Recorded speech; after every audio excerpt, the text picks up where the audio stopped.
Well, here we are back again, week 3. Oh, Week 3 in the Flat Cap and Whippet. Week 3. Is that the barmaid in the back there, Ian? Heckling. Will you tell her to be quiet? We're trying to have a conversation. I think that might have been from Graham, actually, Eric. Is it Graham in the back? Will you Hello, tell her gentlemen, good evening. get out the from bar? Zombieland. There's no women allowed in the bar. Not they can see her, you can just see Graham's head. Get out the bar. They're only allowed in the lounge, not in the bar. Anyway, gentlemen, what we're drinking this week? So do you want to start off there, Ian? What have you got? Well, I'm on this week. So, Here you go. I'm on Bishop this week. You're on what, sorry? Bishop's Finger this week. Bishop's There you Finger. go. Oh, Bishop's Finger. Which Yeah, I've had that which tiffle is quite myself. I'm quite fond of that. an That's a good interesting little little tiffle. ale. It says on the back of the bottle here, it says, a classic Kentish strong ale, Bishop's Finger takes its name from the name of an ancient signpost on the Pilgrim's Way, pointing pilgrims to the shrine of Thomas of Becket at Canterbury Cathedral. Now there you go. Beat that one. This is meant to be like the light entertainment show. I mean, I appreciate that, the extra information, but it's meant to be light entertainment, I mean, but yeah, appreciate that. What are you drinking, Graham? What you got tonight? just being a bit of a saddle character tonight. I've had a busy day today, done lots of running around, and I just grabbed a couple of the Stellas. So we're not doing anything terribly exotic or world beating. Well, I'm going for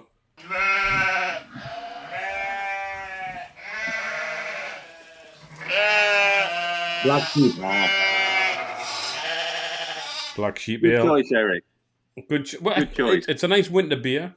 It was either that or It is. Hobgoblin. But I went with Oh, Black Sheep. also a good choice.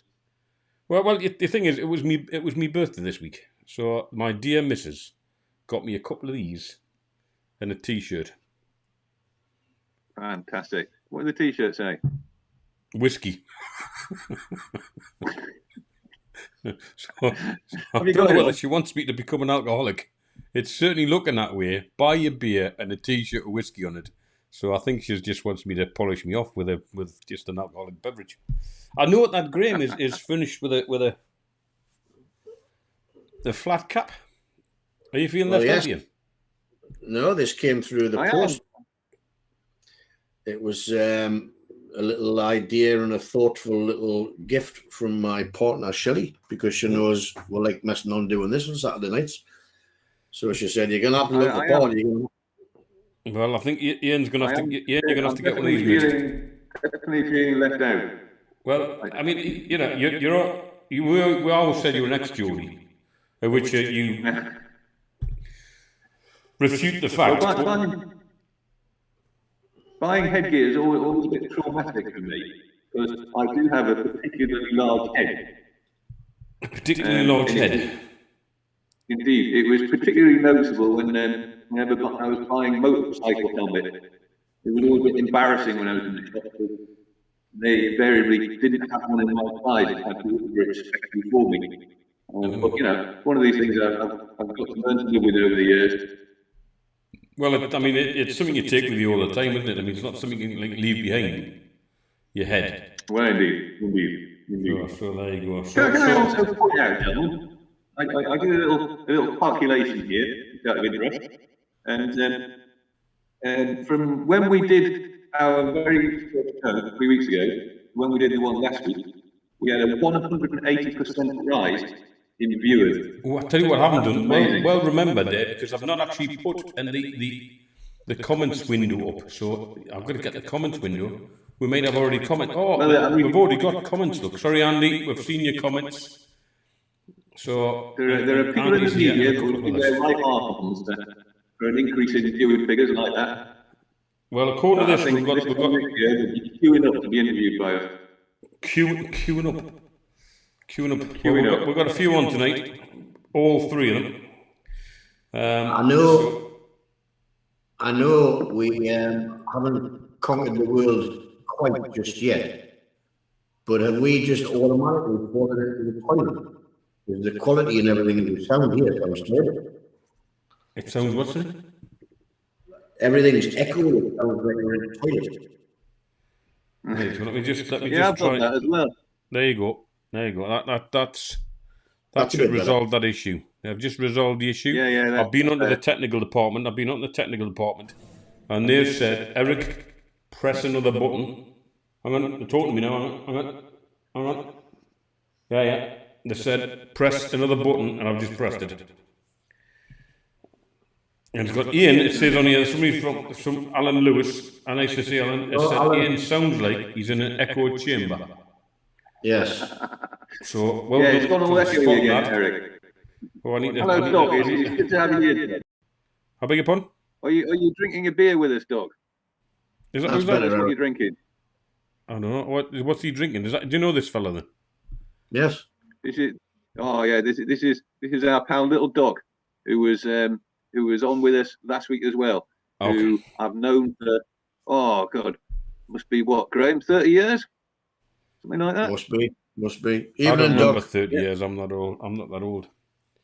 I used to work with So Little Doc. we've got 3 viewers. So welcome to the 3 viewers. Welcome to another evening, the Flat Cap and Whippet. We're just kind of. I mean, it's been a strange week. This one. It's been one of them weeks where It's been bloody cold. oh, well, I've done a lot of sledging. I was doing a lot of sledging today with a small child who wanted to go sledging. So that's what I've been doing today, sledging. And, so my beard's a bit unkept, so I apologise for that, gentlemen, being a bit unkept today. But hey ho, such is life. Well, Sure. in between doing my online lessons, I've been mainly digging this week. I've been digging foundations for my new shed. Digging for which new has been shed. pretty damn difficult up here because the temperature has been pretty damn low. We had just down the road from us a few days ago we had minus 22, so it made for very hard digging because I couldn't get a digger around the back there. So I've been doing it with a shovel and a pickaxe, and the top 4 inches is just like concrete. It's not so bad once you've broken through that, but it's like concrete. So it was very hard work. So in the whole of the week, I managed to achieve a trench that's about 30 feet long, 2 feet deep, and about 18 inches wide. And it was very hard work. But I can tell you, while I was digging it, I was doing a lot of thinking, as you do when you're digging. You do not what? And it Do occurred not to me that 75 years ago, it was the Battle of the Bulge. 75 years ago. And I thought, I was doing a little bit of reading about the Battle of the Bulge, and it seems a lot of Allied soldiers died because the ground was frozen so hard they couldn't dig foxholes in it when the Germans started shelling them. So I thought to myself, as I was digging my trenches, I thought, well, it could be worse. At least I'm not getting shot at by Germans. Right. And I also happened to notice when I was doing that. Have you heard of an actor called Audie Murphy? Remember him? Yes. He was the old action adventure soldier guy, wasn't he? Yeah. He did lots of movies in the 50s and the 60s, mainly westerns and a few war movies and stuff like that. But the point is, he was there at the Battle of the Bulge. He was in the U.S. Marines, and he got a whole chest full of medals from there. So I did a bit of reading up on him to find out what he got his medals for. And hey, this guy was absolutely amazing what he did. He got his last haul of medals was he was detailed to defend this particular position as the Germans were counterattacking, and the Germans attacked in a much greater force than they expected. And there were all these Tiger tanks and heavy artillery and the whole bit there. And he could see that there was no way they could defend against the Germans. So he said to his men, he said, right, you leg it off into the woods there, and I'll give you covering fire whilst you do it. And he got on top of this wrecked tank with a 50 caliber machine gun and started blazing away the Germans. And he just carried on blazing away them. The Germans were shooting everything they had at him. And eventually there was so much smoke around him that the Germans couldn't see through the smoke. And they assumed that there was a lot more soldiers there than there actually was. They didn't realize it was just him. And so eventually they turned around and gave up, and off they went. So he did this remarkable feat of defending this position against overwhelming odds, and survived to tell the tale. And it just made me think, what would a guy like that make of today's current crop of Hollywood celebrities? Eh? I mean, let's face it, none of them are like him, are they? You know, I mean, what would he make of somebody like Tom Cruise or something like that? You know, I mean, Oh, I haven't seen that. No. I mean, Tom Cruise, you know, he does a lot for his art.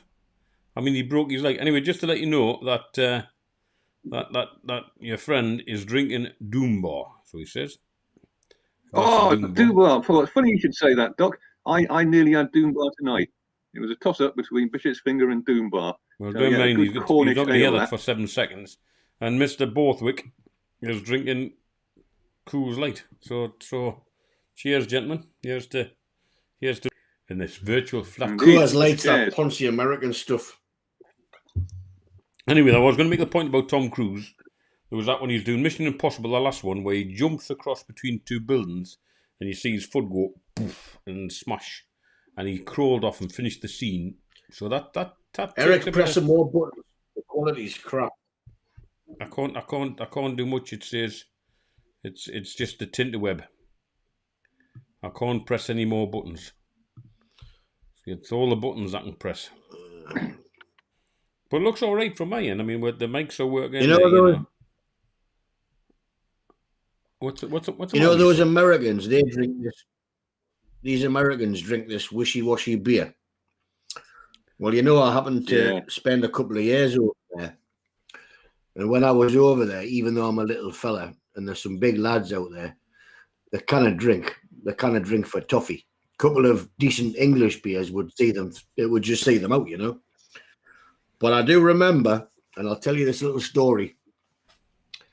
I ended up doing a bit of work on a farm out there, right in the middle of Kansas, big old Kansas farmer, and he was a big lad. But every time I tried to have a conversation with this guy, he used to just look at me like I was from another planet.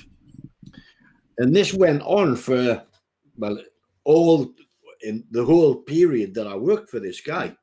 Bear in mind, as a nipper, I used to work on the farm. So even though I probably shouldn't have done it, I worked for this guy. But we kind of got by on sign language. He couldn't even get me name right. He used to call me England. Simple as that. Hey, England, go and get the tractor. Hey, England, such and such. Anyway, towards the end of this employment period, he said, England, I'm going down to meet me mates. It didn't sound like a Geordie because he was more like from down south. But he said, I'm going to go and meet me mates and we're going to have a couple of beers because it's the end of our harvest thing, whatever. Come and join us. So I said, right, okay. So we shot off into the sticks out in the middle of nowhere, no man's land in Kansas. And we ended up with this little shack. And I mean, it was like something from Deliverance, the movie, It was literally kind of something that had been stuck on the side of somebody's house. So anyway, we got to this place. Surely enough, he met his mates. So I'm sitting there with these three Kansas farmers, and they're all sitting there shooting the shit with their John Deere caps on, etc. But every time I tried to interrupt and join the conversation, they used to just go, what on earth did he say?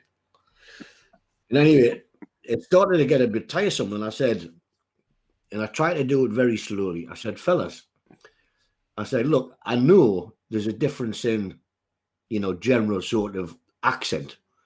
But I said, is it the accent as such, or is it because we generally speak a lot quicker than you guys do? And there was quite a long pause, and these guys are looking at each other thinking, oh my God, what's this guy off from? And this Kansas fella that I was working for, big lad, he stands up to go and get another drink. He said, England. He said, you got to understand something. He said, it's not that you're speaking too quickly, boy, or the accent. You just got to understand one thing. And he talked a bit like that Forrest Gump. He did. He says, we're just Kansas farmers, boy. He says, we just think real friggin' slow. Well, Well,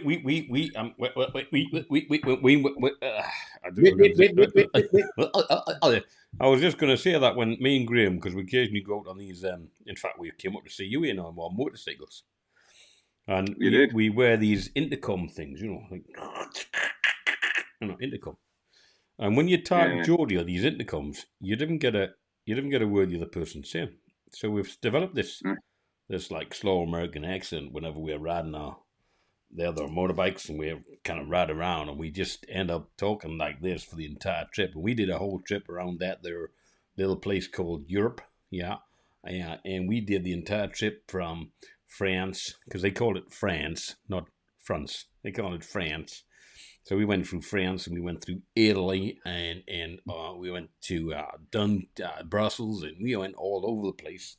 But because we spent 8-10 hours on that there motorcycle, we kept talking like this for 8, 9, 10, 12 hours a day. And we got into their hotels and said, "Come me and my buddy have a room." And the woman says, "Are you from America?" I said, "No, we're Geordies." Yeah. We did see a lot of those sidewalks and stuff like that on our travels. Remember, Mr. H, we did. We parked on a lot of sidewalks. I don't know if we're allowed to do that, but I think there was one particular thing around Lake Garda, which was a gorgeous part of the world, Lake Garda, with these wonderful sweeping, what do you call them, roads and tunnels, And every now and again the traffic would back up with those little, traffic would back up, and I'm a bit of I like the filter. That's all I'm going to say. I like the filter. I like to go past the traffic and filter. Yeah, I'm not going to call myself king of the road, but I was kind of filtering a bit more efficiently than the little fella over there, right? So I was doing all this filtering. And then it struck me that the fact that if I must be a filter king, he's a bit of filter queen. I mean, he really is a queen of the filters, because I'm like parked up and going, well, where the hell is he? I mean, it wasn't, it was tight. Let's be honest, it was tight going through some of the tunnels and things, but I was like, it was a bit like this. It was like, I'd do a bit of running. It was, where is he? So you're a bit of a filter queen on the bike, aren't you, Grim? Bit of a filter queen. Shut up, man. You just, funnily enough, I used to sell things called filter queens. They were crappy hoovers that cost an awful lot of money. Well, you used to flog hoovers. It wasn't, like you've heard of Kirby and stuff like that. Well, these were more like Henry vacuum cleaners, and they were called filter queens. Seriously. And it was like a direct selling gig. I know we touched on this last week. But we'd end up in people's houses on Friday nights trying to sell them this overpriced, crappy Henry thing that was called a filter queen. But I had it down to a fine art form. I mean, they sold these things for a fortune. They were probably worth 30 quid. But they used to sell them, and you used to get finance on them and everything, like for 600-700 quid. It was ridiculous. Well, you did earn good money when you sold them. Well, you should. But, these filler queens, man, they were just awesome. I mean, they would just suck everything out of the air, and God knows everything, and it would stop you getting nasty diseases and such. And, I mean, I used to get so far into these stories, I nearly had myself in tears, you know what I mean? Usually about what it can do to your family and kill you and God knows what. But we always used to end up, there was a call centre that used to run it. And on a Friday night, nobody was asked because they all wanted to go out on the lash. So you always used to get appointments in the Orthodox part of Gateshead. So you'd end up in Jewish households.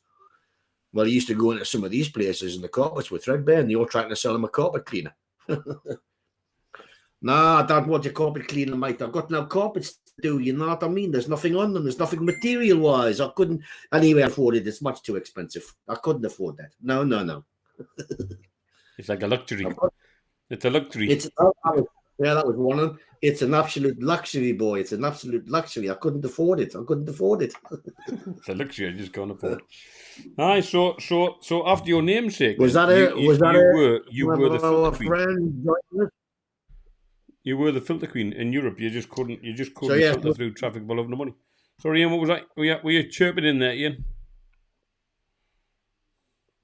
I'll tell you what, gentlemen, that one of the I think he's frozen. Best I've ever heard was a guy I used to know called Boyd. And can you still hear me? Yeah, go on, yeah.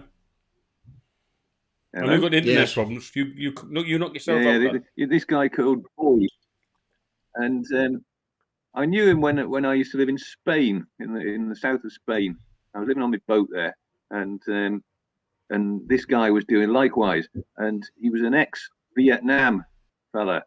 He'd been a pilot in Vietnam, and he'd had a bit of an unfortunate experience there because he was out one day napalming the natives over the jungle, and this anti-aircraft shell came up, went through the floor of his plane, and exploded in between his legs, and it blew his bollocks off.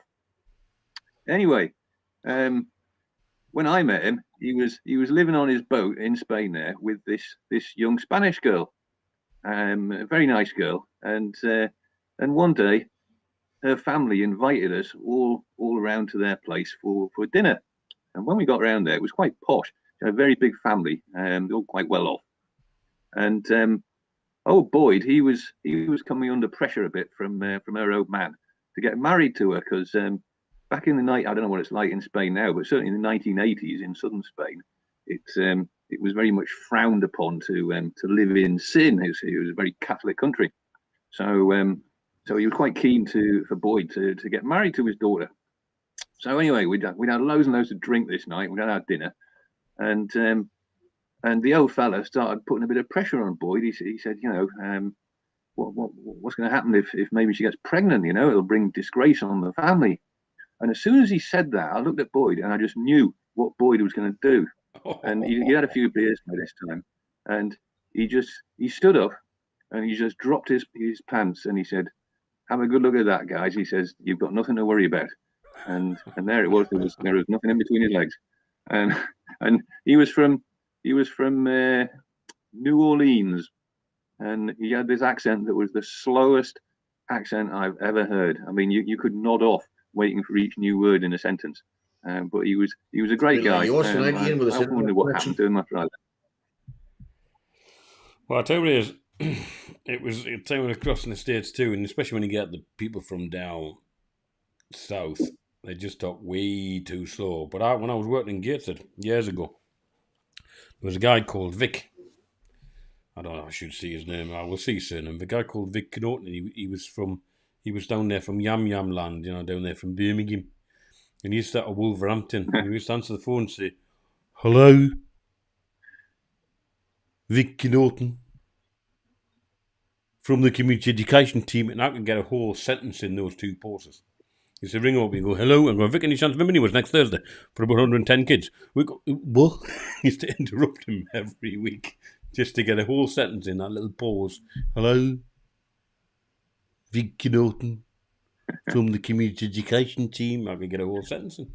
So they didn't talk as quick as us Geordies, you see. I don't know how many people actually understand Geordie out there, whether we've got any non-Geordies watching this stuff, because, we need talk about quick. So should we have a look at the topics that were put out today? Because we might have to get a topic. Should we get a topic up? Let's have a look. I'll tell you what, Eric, that Birmingham accent, I do love the Birmingham accent, but it's very hard to take people with that accent seriously, no matter how intelligent they are. As soon as they speak in that accent, you cannot just take them seriously. It's very odd. I mean, I don't know whether they think the same thing about Geordies, but there you go. Probably. Oh, have you not turned these phones? I mean, how amateur? We're on a live show, and he's left his phone on. You know what I mean? Right. Anyway. Sorry, gentlemen. I think that is a Satan Geordie show. That's not shocking. That's proper shocking. That is. Anyway, first story tonight. First topic leads into a story, and I'll stick it up in time. And it's called, when I get up there, here you go. Hold on. Oh, there you go. It's called. Oh, I've lost it. Here we go. It's going to be called Lakeland Walk of Fame. Man! What are you doing? Oh dear, man. Hey, can you not tell him you're on the I'm telly? doing a live stream. I'll call you back. Yeah, well, I can't log in. I've been trying to log in. I can't log in. We'll sort it out for you. Give us 5. Is that Mr. Cooper? He cannot log in. He doesn't got his thing right or something. I don't know. He's just had to click on any link on Facebook. Anyway, Lakeland Walk of Fire, and this was a conversation me and Ian had. I know we're about to talk outside of live telly. But we had a conversation about all things suppositories.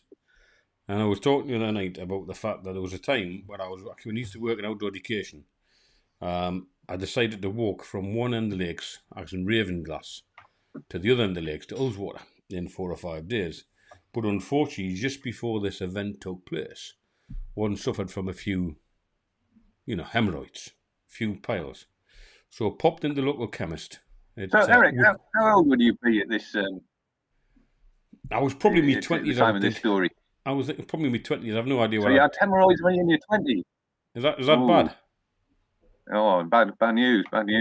Well, I've had them since, I've been, I've had a few experiences. It may have been a bit, I don't know, maybe a bit later. But anyway, I decided to walk this long trip. But I was actually driving down the coast to Ravenglass. And anyway, so I've got some affiliation. Is the beer free? No, you have to bring your own. It's a virtual pub. You sit in your own front room, you bring your own beer. But thanks for the comment, Phil. Appreciate it. Anyway, so I popped into Wickington. Phil H. Eh? Do you know Phil H? Wait a minute. Eric, can I interrupt a minute? Oh, go on. Phil H. It's a good story. My next door neighbour. I used to live down in the south. Is that your neighbour? He's absolutely great guy. I'm delighted. I'm delighted that he's managed to join us. It's lovely that you're here, Phil. What are you drinking, Phil? Phil's a bit of a beer connoisseur. In fact, the little village that we lived in, he organised at least 2 beer festivals while I lived there, which were absolutely tremendous. He's a top guy, as Phil. So I'm delighted that he's with us. Brilliant. In fact, was that not the little village that me and Graham went and picked your? We went to that pub. The very same. We camped in a van, and there's another story, but we'll come back to that story another time. In fact, that shed that you were camping at is the very venue that Phil organised the beer festivals at. Oh, there you go. Right. Can I go back to my story then? Because it's a good story. Go on, It involves a few sheep and all. Anyway, so I went into Wickington. When they talk like that, they go Wickington. I went into Wickington. I said, have you got any of that stuff, that you shove up your back end, that anal cell? She said, well, we don't have the suppository, we've just got the cream.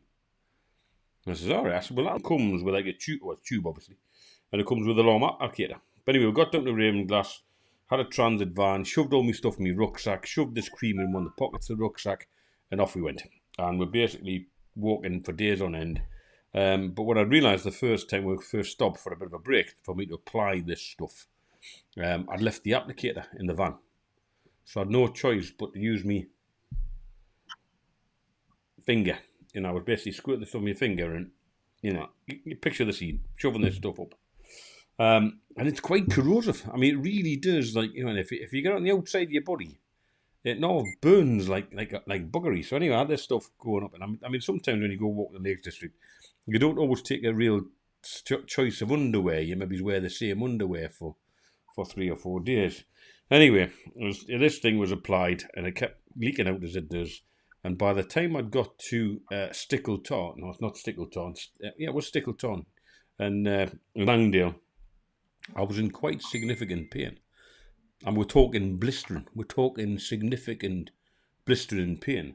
And anyway, I camped at the little Stickleton at the top of Dungeon Gill Falls. And, oh God, I was in pain all night. I mean, I really was very uncomfortable. Next morning, got up and I thought, well, there's only one thing to do. What I need is a cold supply of fresh water to go and sit in here. And I basically, obviously, you always go to source. Whenever you go to the Lake District or anywhere like that, you common note, you always go to source to get your fresh water. So there's me, we fill the water bottles up, goes a little bit down the stream, and I'm sitting in this stream with the cold water. It was absolutely tremendous as the cold water trickled and soothed my aching backside. And it was a lovely day. There was a fantastic morning, nice and crisp and clear. And after I'd finished soothing and put myself back up, put the tent up, and put the tent back in the rucksack and so on, and just 2 yards from where I was doing your backside, there was a whole family enjoying the cool steam, drinking from the water and the rest of it. And I'm thinking, they should know, always go to source. Never, ever. I mean, maybe dead cheap, but a Geordie washing his arse and getting all that horrible aerosol is probably not the good place to be drinking water from a fresh stream. And I know, Ian, we talked about this yesterday. It's a pretty horrible substance, isn't it? That aerosol stuff. It is. It's serious stuff. Yeah. I mean, I'd never been troubled with hemorrhoids until about 18 months ago when I got my very first one ever. So I thought I got the ointment, but then I thought I'll hit it with the heavy artillery and I'll go for the suppositories as well. So, and the suppositories they're like not small. So I got it out of its packet, this big torpedo-shaped thing, and I thought, did you put it in the right way? Because you got to put the bulbous end in first. Yeah, that's right. Yeah. But the bulbous end is pointy as well. So I lubricated it with the old ointment there and popped it up. And I must admit, I do have a very small arsehole. So it was difficult popping it up there, but I did manage to get it up. But what I didn't notice was, it did the job. It was cracking stuff. But the next morning, not having a flushing toilet as you guys do, the weather was particularly atrocious. So rather than going outside and visiting my little hole in the ground as I normally would, I was using the indoor bucket. So I sat on the indoor bucket there and released my load. And the first thing that shoots out when you've used the suppository is this white stuff, and it's like it's quite hard to describe. It's sort of like a very dense grease, and where it hit the side of the bucket, it just made this great big white mark all the way down it. So I emptied my bucket and I went to clean it with the brush that I normally use, and this white stuff just wouldn't come off, and it's still there now. I even scraped at it with a rock, and it still wouldn't come off the bucket. So you're right, Eric. It's pretty serious stuff. Yeah. I mean, I don't know, like if you ingested it. So I mean, these walkers and these family, if they ingested this stuff, I mean, that could do some serious damage. I mean, there's plenty of damage inside when you show it up. But going through the there's got to be somebody who's done that if you think about it, because I mean, a number of supremely thick people that are around these days. They bought the packet of suppositories. There's bound to be somebody who didn't read the instructions and doesn't understand what a suppository is and thinks it's a pill and has swallowed it. It's got to have happened, hasn't it? Well, it wouldn't do you much good because and there's a thing here inside because it is some really serious pill. Well, it burns like buggery. I know that much because I had a severe scrotum in somewhat significant pain. So it wasn't pleasant. Well, so that was my Lakeland Walk of Fire. I had an even worse experience along similar lines a few years back. I had a polyp growing in my colon that I had to have removed, so I had to have a colonoscopy. So they sent me off down the GP said, yeah, you need to go and have this colonoscopy thing down the hospital, and I said I had a vague idea of what it was about, things being shoved up your arse. So I said to him, does it hurt? And he said, well, they'll probably offer you a sedative, and he said my advice would be to take it if they do. So I took that as a yes. So off I went to the hospital for it, and I got into the room where they were going to do this, and sure enough, the doc says, "Do you want a sedative?" So I said, "Yeah, I'll have a sedative." So they plugged a needle into the back of my hand. Now I can only assume that the needle pumping the sedative in, they hadn't actually got it into the vein, because they then started on the procedure. And he said to me, as they always do with these sort of procedures, he said, just relax. Now, when somebody says that to you and they're about to shove something up your arse, it's like, it's not going to happen, is it? I mean, I was desperately trying to relax, but I was clearly tensed up completely, and my arsehole was nipped up as tight as it's ever going to be. So he starts trying to shove this thing in. It wouldn't go in at all to start with. And he said, look, you've got to relax. And of course, the more he says you've got to relax, the less relaxed you are about it. But eventually, you managed to shove it up there. And he said to me, there was a little VDU screen above the couch, and he says you can watch it on there as we're doing it. So I You thought, didn't do the old my horse look big in this. Well, being a biologist, I thought that would be quite interesting. So I was quite looking forward to that. But anyway, he started shoving it up, and Jesus Christ, was it painful.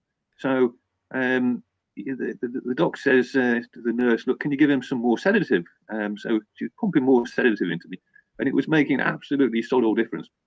But fortunately, this little polyp wasn't very far up my colon. It was only about 6 inches up. So he found the little bit, and he said, all right, we spotted it.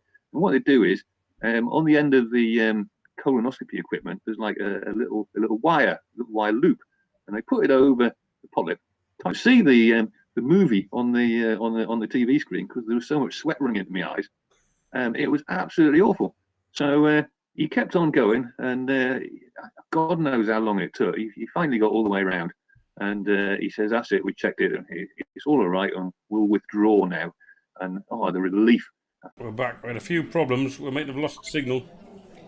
I think me Tinterweb. So we apologise to the audience. We should be. Let's see if we're live again.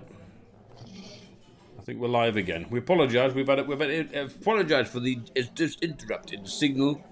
No idea what happened. Just checking with Rachel whether we're back in.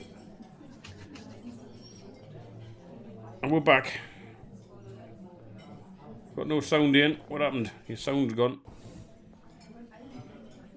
1 2 1 2 1 2. Guest has muted himself. You muted yourself here and you need to unmute yourself. Somewhere there'll be a mute. Oh, having right technical problems today. Technical problems. You must have clicked mute somewhere along the way, Ian. I don't know if I can unmute you. It says guest has muted himself.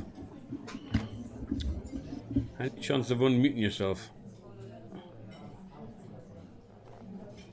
Oh dear me.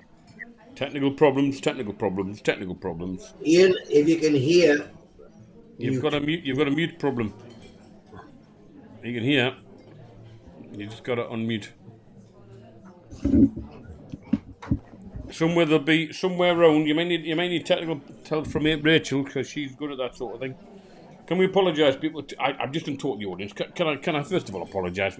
We're having a few internet problems, and I'm going to connect with the audience for a moment, and it's probably all my fault because I live in this small village and my internet just went there. So I may have cut the people off. Ian's now having mic problems. His mic's going off. Bloody hell! And Graham's back with us. So let's change the topic. Let's get rid of that topic. And Ian, you're still muted for some reason. No idea why. If I might boot you out and then see if we can join back in again. I'll boot you out and try joining in to make sure that you're all mic'd up. Right. Okay. So things in here. There are a couple of Ians here. Let's get another topic on here. Let's see where you sit with this one, Graham. We'll stick this one up. There's a topic. Ian comes here again. Let's see, we've got Ian in. Have we got it? We've got Mike. You got a Mike, Ian. Well done. Hello. Can you hear me now? You're back again. Yes. We can hear you now. Fantastic. Marvellous. So, with this one here, we're looking at the topic of TV comedy. Oh, Andy Cooper is in the house. He's probably just logged in and then realised we've gone off and thought he's done it. Should we blame Andy Cooper for the technical issues? No, he's in the house. It's all your fault, mate. It's all your fault, mate. Right, TV comedy. I'm going to start the first one off. It was deemed to be inappropriate, actually, that probably wasn't, was Love Thy Neighbour. Love Thy Neighbour. Yeah, I remember that one, Eric, and I remember about that. I don't know why people get excited about that these days, because if I remember it correctly, it was always the white fella in it that was an idiot, and the black guy and his missus always came out on top in the end. So what the race baiter's problem with that program is, I failed to get entirely. I mean, admittedly, it's a few years since I've seen it, but as far as I remember, that was the general scenario in every episode. Do you remember the same sort of thing about it? Vaguely, I do. I think because it used to call it the white guy chalky, didn't he? That's right. Yeah. And it was, I think, some of the terms might have been racist, but certainly the white guy wasn't our breed. I seem to remember. And the black That's guy right. was certainly more gifted in his sarcasm and his ability to make the guy look like an idiot. So I do recollect that. I do believe you're absolutely right. But it was one of them programs you watch. I can't get my cap on straight. It might be my camera. I don't know if I should move my camera or my cap, because my head looks like it's on the wrong side. But there you go. Yes, so I do remember that. But it was one of the ones I thought was rather funny. And along with that was on the buses, and I couldn't stand it. I literally loathed it with a passion. On the buses. I'm gonna get you. That was the character I hated, Blake. Yeah. Blake. I couldn't stand that character. It was a kind of guy you wanted to kick regularly, because you couldn't get it. In fact, when I used to live in Gateshead, when I was in the flats, and it was somebody came in, right? And I basically had these flat, but I didn't have a television. Never had a television. And I had a computer, I had laptops and things, but I didn't have a television. And I kept getting letters from the television people, the BBC, saying, you haven't got a license. And I kept saying back, that's because I've not got a television. And it basically, went on for months and months and months until there was a knock on the door one time. And it looked a guy that just looked like Blakey, but smaller. Like he's good. I've come to check you. I think he might have a Brummie accent as well. It fits anyway. He said, I've come to check your TV. I said, well, you haven't got a licence. I said, no, because I haven't got a TV. But have you not got a TV? I said, well, I've just told you I haven't got a TV. Well, can I come in and check? I said, I'd be my guest. I no problem at all. And he went in the lounge and he looked around like that and he went, there's no TV in here. I said, well, I did tell you there's no TV because that's because I haven't got a TV. He went, but have you got a TV in another room? I said, well, why don't you go and have a look in the other rooms and find out? So he went in the bathroom, no TV. He went in the kitchen, need TV. He went in the first bedroom, need TV. And then he used the other bedroom as an office. He went, that's a computer. I says, you're right, that is a computer. What have you got one of them television cards in there? I says, would you know what you're looking for? He went, well, I think so. I says, it will have looked like a TV aerial going in as a processing card. I says, but it's only if I'm having an aerial to watch live TV that I need to pay a licence. But you will find there's no aerial in this flat. He went, well, where's the aerial? I says, I guess it's on the roof, but it's another 30 floors up. I says, I haven't got one. So he checked the computer and I think what they do is they put them in a little white Mac and they make them look like horrible little greasy kids, or like greasy people, so you don't want to smack them. Although you want to smack them, but I guess it would be like hitting a tube of aerosol. So you may not want to, because as we've discussed, it's that greasy white liquid that you couldn't get off your hands. Any others on comedy TV? Of yesteryear, not now. Well, I mean, is any good comedy I have TV? to say that there's no doubt about it. I'm sure it's not just our perception because we're getting old. I'm sure comedy on TV was genuinely much funnier when we were younger. I mean, you think about things like Faulty Towers. Used to have me in stitches. I'd be quite literally rolling about on the floor, clutching my ribs. Absolutely hilarious. Things like Dad's Army. What wonderful programs. The Two Ronnies. The wordplay you used to get in the Two Ronnies, and you just don't seem to get that on the telly these days. I mean, admittedly, not having a TV, I don't see a lot of telly now. But so you don't have a TV now. But you want to talk about TV comedy, and you don't have a TV. Indeed, but on the odd occasion I do see it. It's just not funny. It's absolutely rubbish. I don't know whether is that just my perception, or do you reckon that's true? Well, I must admit, I tend not to watch TV nowadays. Very much. I mean, it's all on the internet, and I think that's the way people are going. But there's been a few things that I've literally, I mean, you nearly died laughing. One of the ones was that version of Top Gear, that show Top Gear, where they went across to India, and they made banners for the side of the train. Do you remember that one? Yeah. And we were saying, we No, need to I never saw promote that one. Britain. We need to promote Britain. What's Britain good at? What's the best bit? And they basically come up with, well, what are we good at? Well, we're good at English muffins. So they're saying, eat English muffins in massive letters down this train. So they say, oh, eat little muffins, yeah, no problem. They say, what else are we good at? Well, we're good at computers, IT. So they put Britain is IT, something IT brilliant or something, right? And the train pulled off. And I had all this big banner on. You might have seen it, but there was a banner on. But the last carriage wasn't connected. So as it pulled off, this banner ripped off. And all that had down inside the train was, Britain is shit. Right? And eat English muff in big letters. And I was rolling around on the floor. I mean, I was struggling to get my breath. I was creased up that much. I was absolutely hilarious. I mean, it was obviously all scripted and stuff, but it was so classic. It's the most funny thing I've seen in a long time on television, and that to me just it had me crippled, literally crippled. I was struggling to get my breath. We're laughing too much, so that was a one for me. What about you, Graham? Anything that springs to mind? Because you're a Dad's Army fan, aren't you? I love Dad's Army and always have, yeah. In fact, as I say, when I was in America, I was out there with another guy, and we were learning. Well, I went out there to learn to fly, to try and get a license, pilot license. But when we were up there flying around in this thing, the Americans, they couldn't understand us at the best of the time. But he was a big fan of Dad's Army as well. So he'd come up with all this stuff like, Tally here, telling me name, Pike, and all this kind of stuff. And they used to just clear all the traffic for about 50 miles when we were anywhere near the airport because they just didn't know what we were going to do or what we were talking about. Mm. But going back to the old films as well, I mean, this guy used to wander around the airport like Douglas Bader with tin legs. And he'd come in and he'd trip through the door into the aircraft hangar and stuff like this. He was an absolute riot, this guy. But Dad's Army, absolute classic. But it nearly didn't happen. I mean, the guy that wrote it, when he first took it to the BBC, they thought it was a non-starter.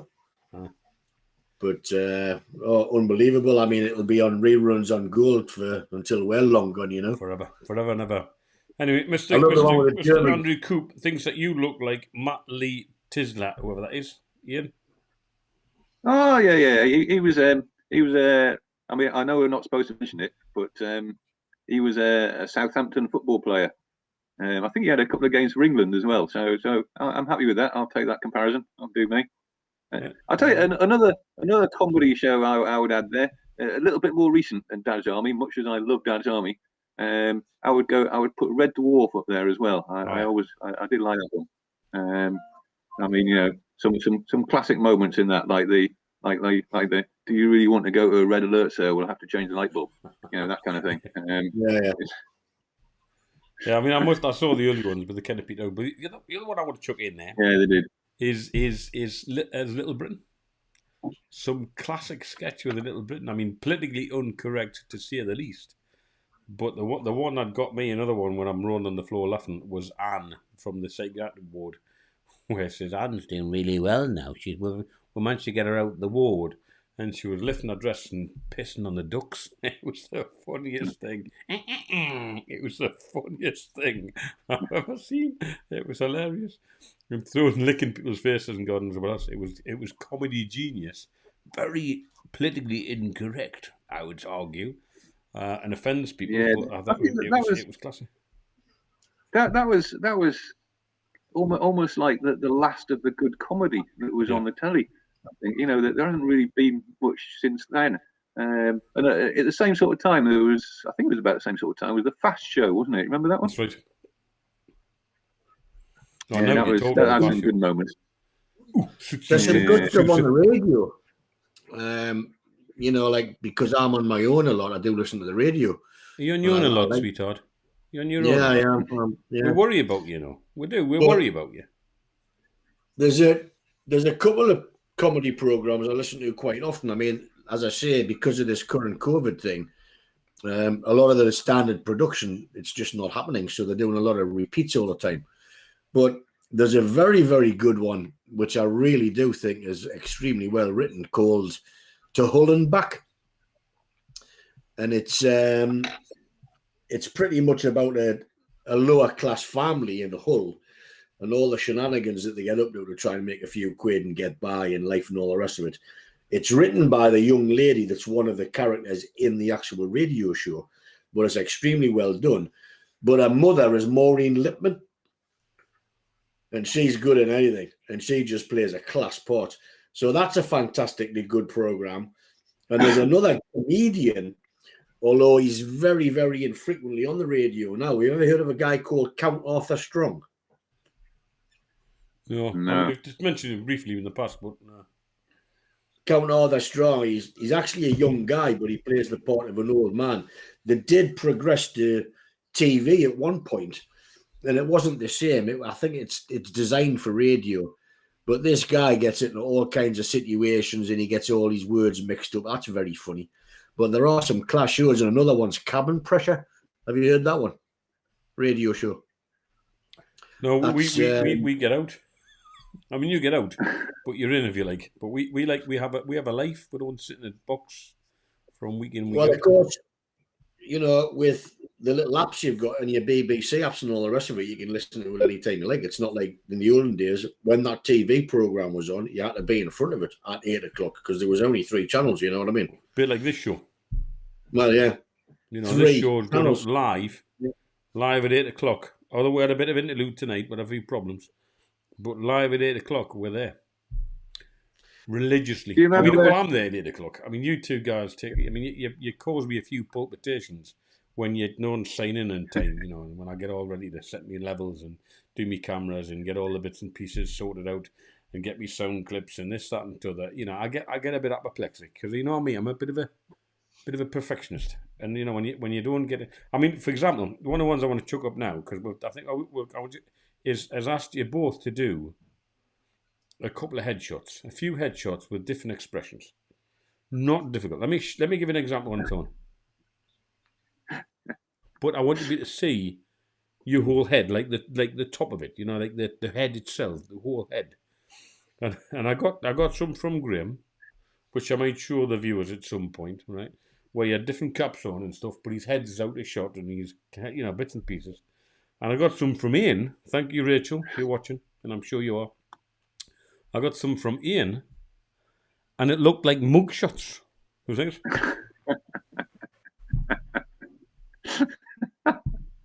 It wasn't.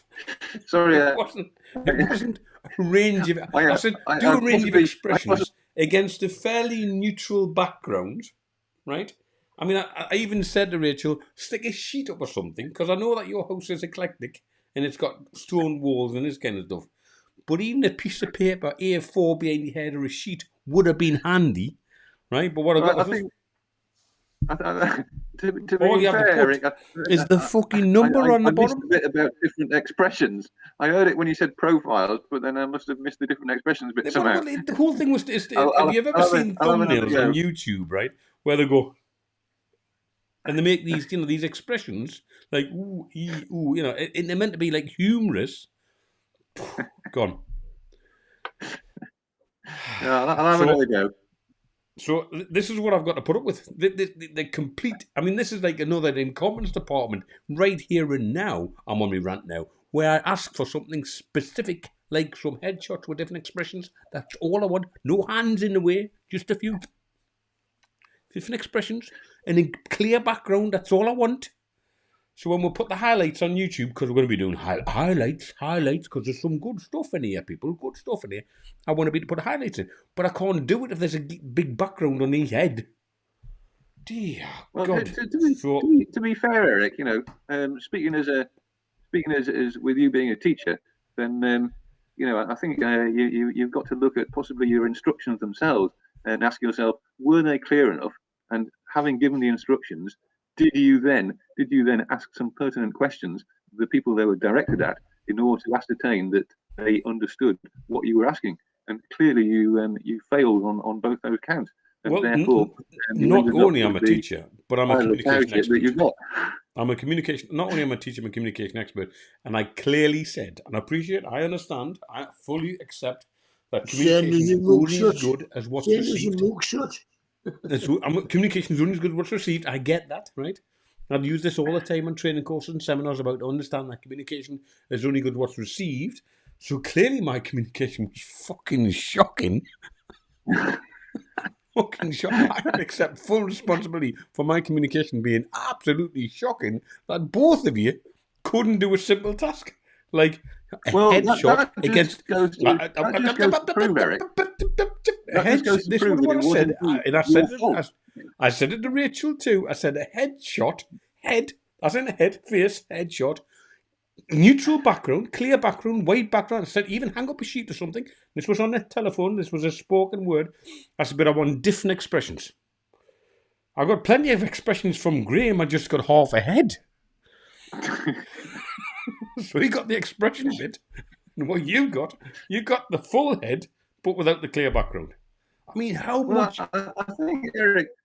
I think that if it was just one of us that had caused the problem, then they would have to accept responsibility. But since clearly both of us got it wrong, then I'm afraid that the responsibility rests with yourself there. Okay, well, might I also suggest, we're going to put as it an out there. experienced, We'll put it out there to the viewers, right?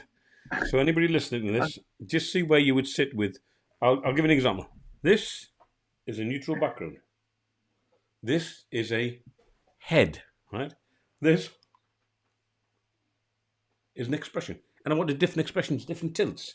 That's what I want. And I see now what you're doing there, Eric, that's what's known in the trades of demonstration, you see. And as an experienced teacher, you should know that a demonstration is what you need. And you didn't do that the first time, you see. That's why you had all the problems.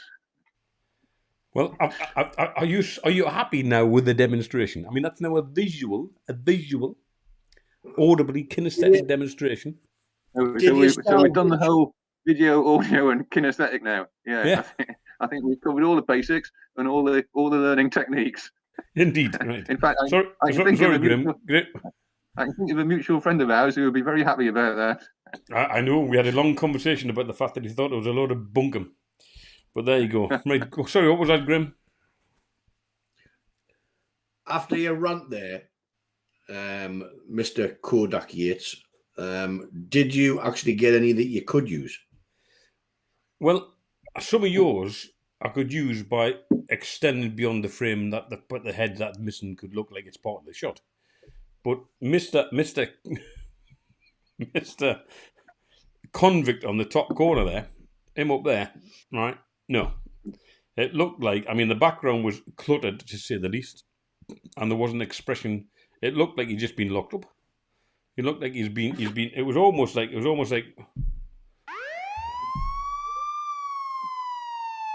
Convict number one there. He needs locking up, that bloke. So there you go. Anyway, at least he's got the sheep out, doesn't he? Oh, go and shut the door. Is that you again, Ian, is it? Okay. Yeah. There's no need. The weather's a bit desperate. They want feeding. They want to be in. They want to be in. Anyway. I've just thought of something, Eric. Can I interrupt you? Of course you can. Something just popped in. You know when you were telling your poo story about the Lake District there? It reminded me of another good one. Some years ago, I was out sailing with my old mate Graham, not this Graham, my other old mate Graham. It's got more than one sadly mate, no longer with it. And we'd been over to France in the little sailing boat I had at the time, and we came back to the south coast, and we sailed up the Solent, and the tide turned as we were sailing up the Solent. So the boat I had at the time didn't have an engine in it. So we sailed into this little bay called Totland Bay, and we dropped the anchor down there. And we thought, well, we'll just have to take it easy here until the tide turns, and then we'll carry on into Portsmouth. So we're sitting there at anchor, and it was a beautiful, hot, sunny day. And I was sitting on the deck there, leaning up against the mast, reading a book. And old Graham, he was down below doing the same. And as I'm reading my book, I noticed this nice lady swimming out from the beach towards us, and she came swimming out doing this beautiful breaststroke. I guess she was sort of middle aged, very very sort of English lady, and with her neck stretched out well above the water like a swan, doing this beautiful breaststroke out towards the boat. She did, and as she came level with the boat and had a little chat to her, and she said, "Oh, what a pretty boat! Where have you been?" and all the rest of it. And she started swimming around the boat. And as she's doing a circuit of the boat, I suddenly heard from down below this enormous fart. And Graham had broken wind down in the boat. And there's a little pause, and then he suddenly said, he shouts up to the hatch. He says, "Oh dear," he says, "I've just followed through." And I thought, oh dear. So I shouted down at him. I said, "Look, well, you need to get those underpants out of my boat now. I'm not having a pair of shitty underpants in my boat." I think I've caught up already. He said, "Okay, I'll do that straight away." So the next thing I knew, this pair of underpants, complete with a turd inside them, came whistling up through the hatch, shot over my head, and dropped into the water. And unfortunately, it landed just in front of this lady who was swimming around the boat.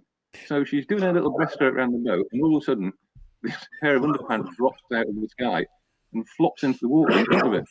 Which shocked her a little bit, but what shocked her even more was as they opened up in the water, this bird floated out of them and started bobbing about right in front of her face.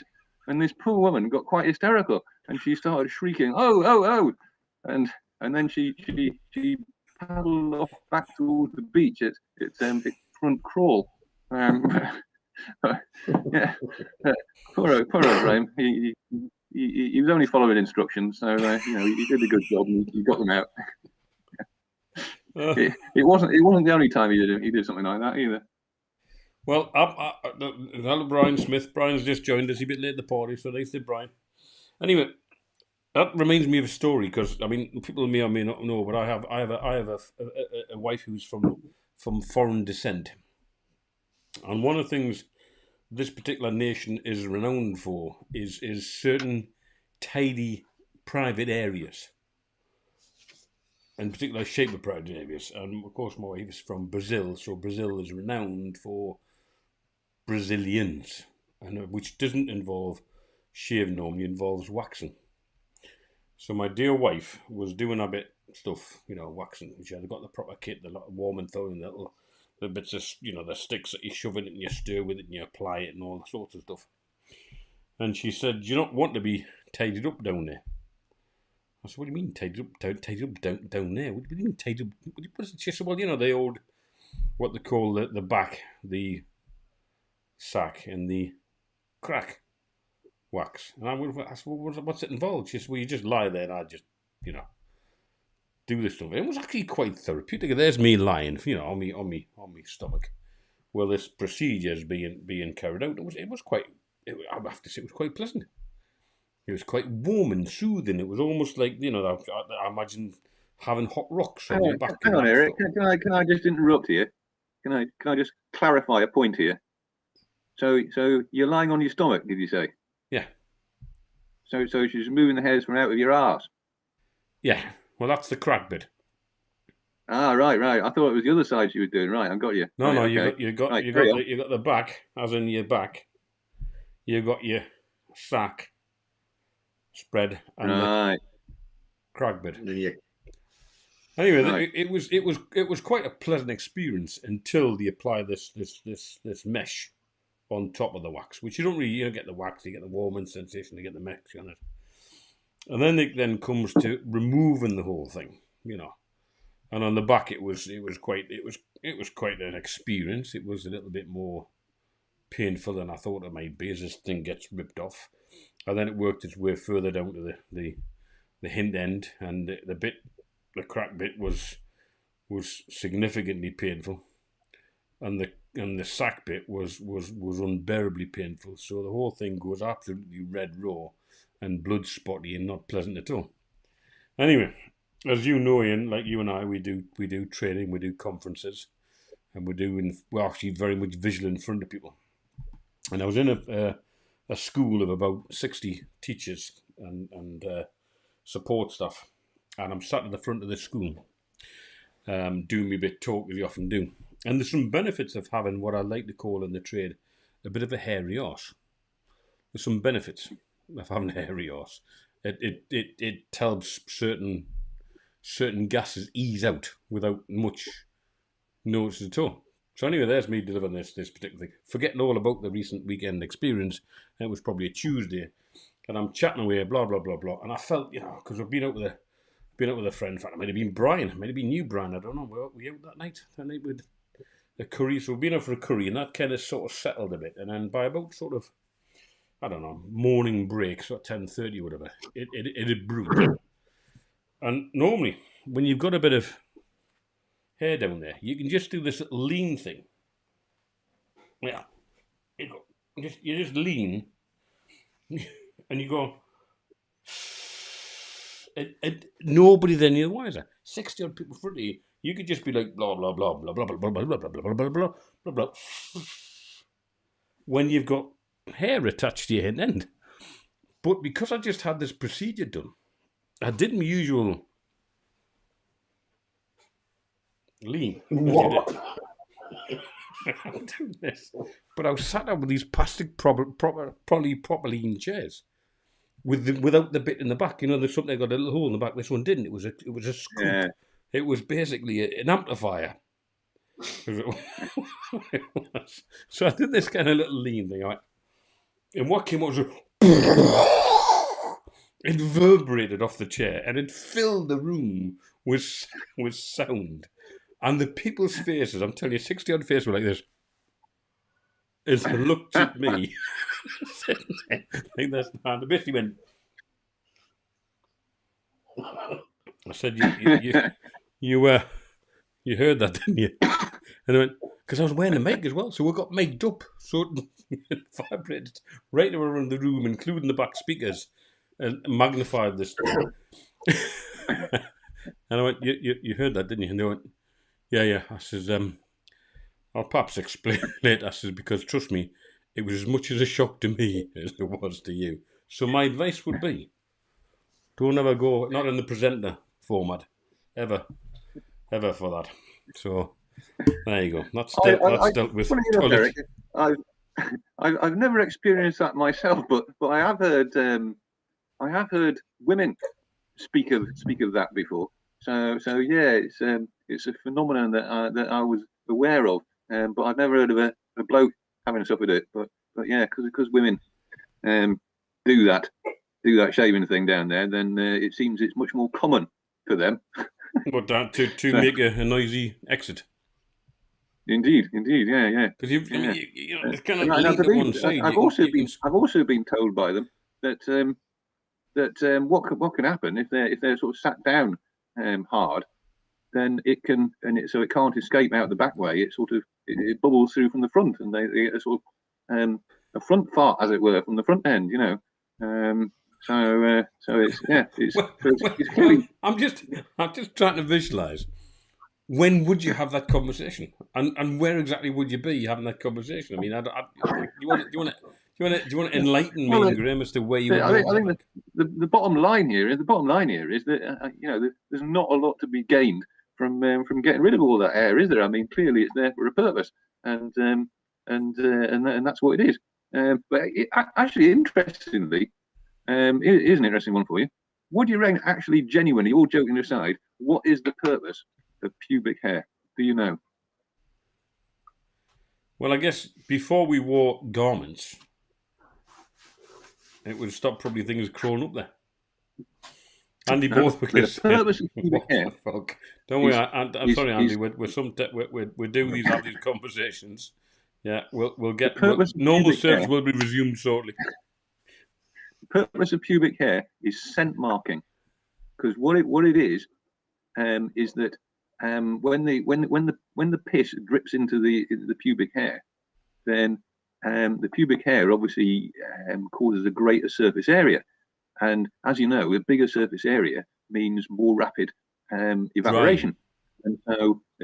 And so it basically it's designed to spread the aroma about faster, which hundreds of thousands of years ago when scent was much more important to humans than the smell of somebody else's pubic area, would tell you a lot about that person, in the same way that dogs these days, go and sniff each other's asses and then know everything about them from that little sniff.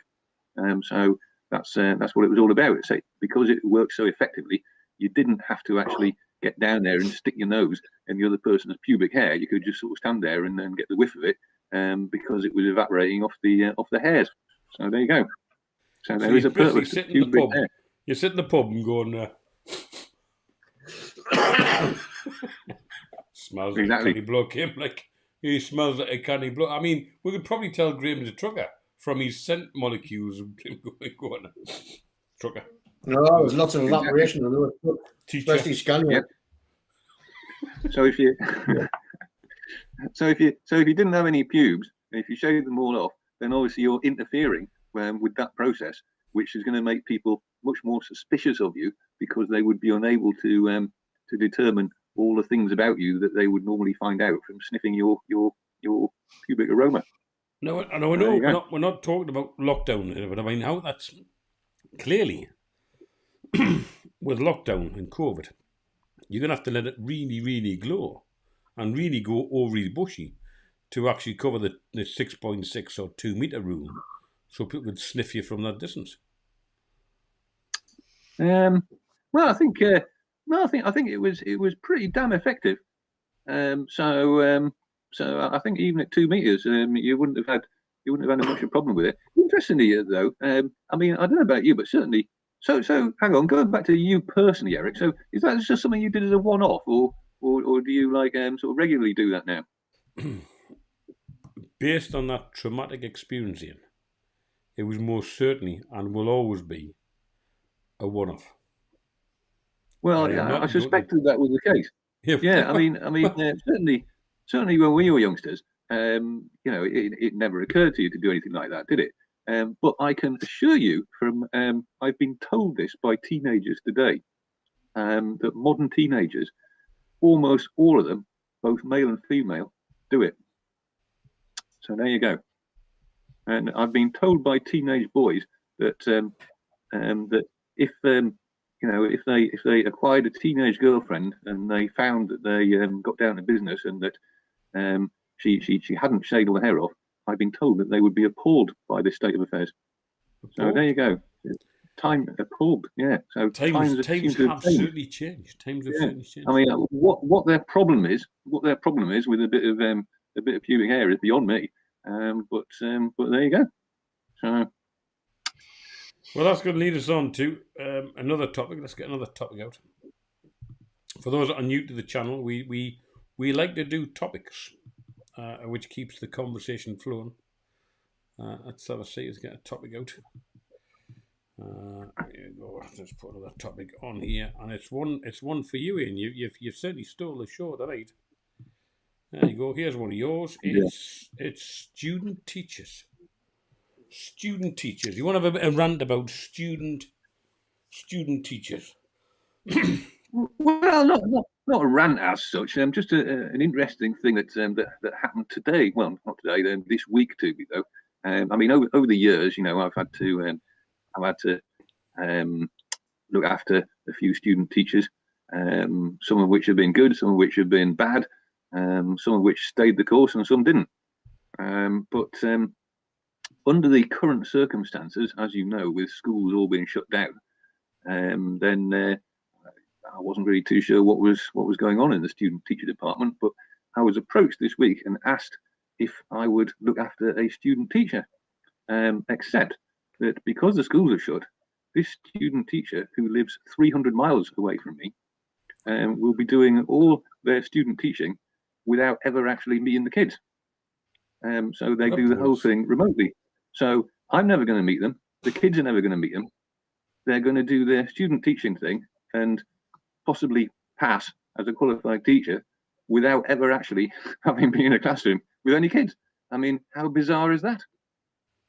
It'd be interesting. I mean, I think most of us. I mean, I'm quite used to. Well, I'm actually going to do some work next week, some face-to-face work with people. Doing some training with people, which I'm kind of partly looking forward to. It's a bit of a pain. I mean, we're doing 2 days using this kind of medium, and then we're going to do 3 days actually face to face. And there's a little. I mean, am I looking forward to it? Probably not. In terms of not that I worked out that I don't actually like people very much. I mean, I'll work with them, but as people, I mean, I'll tolerate you two, obviously on a Saturday night. But by and large, I mean, if Brian's still watching, you'll know that I actually don't like people very much, and I enjoy the buzz I get from working with people and doing the old, challenge them, and because I'm an expert communicator, as we've already established. That's what I do incredibly well, and and I support people and teach them. I like the whole idea of teaching people, but people themselves I just don't like. So I've quite enjoyed this COVID thing or this lockdown thing, this 2 meter thing, because it means that I can be really antisocial. Because Graham will bear me out, and you will too, Ian, as I'm actually quite grumpy. I mean, I really am a grumpy bugger. Would you agree, Graham? Would you class me as a grumpy person? Even when you're buying chickens at superstores? Buying what? Even when you're buying chickens at superstores or supermarkets? Well, this is the thing, right? Because I went to Asda, Ian probably hasn't heard this story. I went to Asda. And you're in Asda, you got the chicken counter where they do all the chickens and stuff. And I sometimes like, okay, maybe a bit of sarcasm, whatever. And they had all these variety of chickens on with garlic and this, that, and t'other, right? And the last bit in the counter, I says, I'm struggling to find what I want. She says, what do you want? I said, well, I just want a bland chicken. Have you got a bland chicken? She said, what do you mean? I said, well, you've got the tasty, and you've got the extra tasty, and you've got one with garlic, and you've got one with this and one with that. I just want a basic bland chicken, one that has no flavour at all. And she went, are you being serious? I went, well, yeah. I said, because chicken, I just want a chicken that's cooked, that's bland. I don't want a tasty or extra tasty. I just want a bland chicken that I can apply my own seasoning on it. Therefore, I can have it to taste what I like. I don't want to be interfered with by you. And she got quite offended by the fact I just want a bland chicken. What's wrong with that? Is it me? Probably. But I am a bit of a grumpy bugger. I'll put my hand up to that. I would say that I'm, aptly named, I'm a grumpy sod, by and large.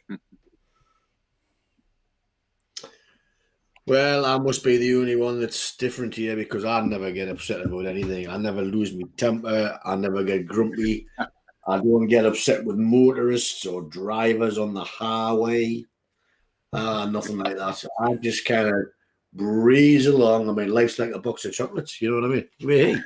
Apart from when you're standing concrete. And that's all I'm going to say about that. When you're standing concrete and we've been laying slabs for a week, you get a bit grumpy then. No. When you were knackered. So NQTs, is that NQTs you're talking about? Newly qualified teachers or student teachers before they even qualify? Yeah, this is the student teachers before they even qualify, yeah. I mean, it just seems to me so bizarre that, you can, I mean, for those who don't know, and if you want to become a teacher, you do your degree in whatever you're going to, whatever lights your candle. And then when you've done that, you have to do a 1-year teacher training course, a PGCE. And it's partly based at university and partly based in school. And the university bit is a bit of a waste of time, really. I mean, it sort of keeps left-wing lecturers in employment, I suppose. But that's about all it's got going for it. It's the bit that's actually in school that's the important bit, and that's where they get their proper on-the-job experience and find out whether they can hack it or not. And they're not actually going to be able to go into school. So it's very bizarre indeed. And you wonder what these poor folk, they the first day they actually end up in a classroom might be in the first day of their actual job, and they suddenly find out that they don't like it. But there it is. That's my line of work where I teach people how to manage kids. And it's surely, Ian, if you took that student that's gone through the educational mainframe of becoming a teacher and never sat with a bunch of kids, they're going to get ripped to shreds, aren't they? It's going to be like putting them to the lions. Well, yeah, that's the danger, certainly. And you know, if somebody like that turned up for an interview, and you look at their work experience and seen that they've never actually been in a school and stood in front of kids, I mean, you're not going to give them a job, are you? Of course you're not. It's very, very odd indeed. I mean, I don't know what the alternative is really, but it seems a strange way of going about things. I mean, you know, if you apply the same sort of thing to other professions as well, you know, I mean, would you want to be operated on by a doctor who's never actually seen a patient before because he's only ever watched or learned everything he's learned from watching lecturers on a computer screen? You know, that is the same sort of situation, isn't it? It's bizarre. But those seem to be the crazy days that we're living in. Crazy. It's like that film. We watched it again the other week with DiCaprio. What's it called when he's a big scam artist and he scams everybody and he's a pilot and etc. etc. Walter Mitty. What was it? Walter Mitty one. Catch Me If You Can. Was that what it was called? Yeah, I think so. I know the one you mean. It's based on a true story, that, isn't it? Yeah, he actually got a job in a hospital as a doctor, and he used to just sit at home watching Dr. Kildare to pick up the mannerisms and the phrase, you know, the speak, the talk. Well, yeah, that was a true story. True story. Right. It's amazing. It's amazing, really, what you can get away with in life, really, if you've got the brass neck to just like bluff your way into things. But it's all about just being confident, isn't it? You know, if you can look confident and just blag your way in there, 9 out of 10 people will believe you. Well, it's like thieves, you know, professional thieves. They'll just rock up to a warehouse somewhere with a big van and we've come for this order, or be in a private house or whatever, and they'll just go and clean it out and Brayton his day, just drive off with the gear. Yeah, you had a guy that did it in a garage, didn't you? They do it quite regularly with petrol tankers, you know. They'll get a petrol tanker and they'll size up a garage and they'll monitor the garage. So they buy an old petrol tanker, make it look pretty, make it look fairly fresh.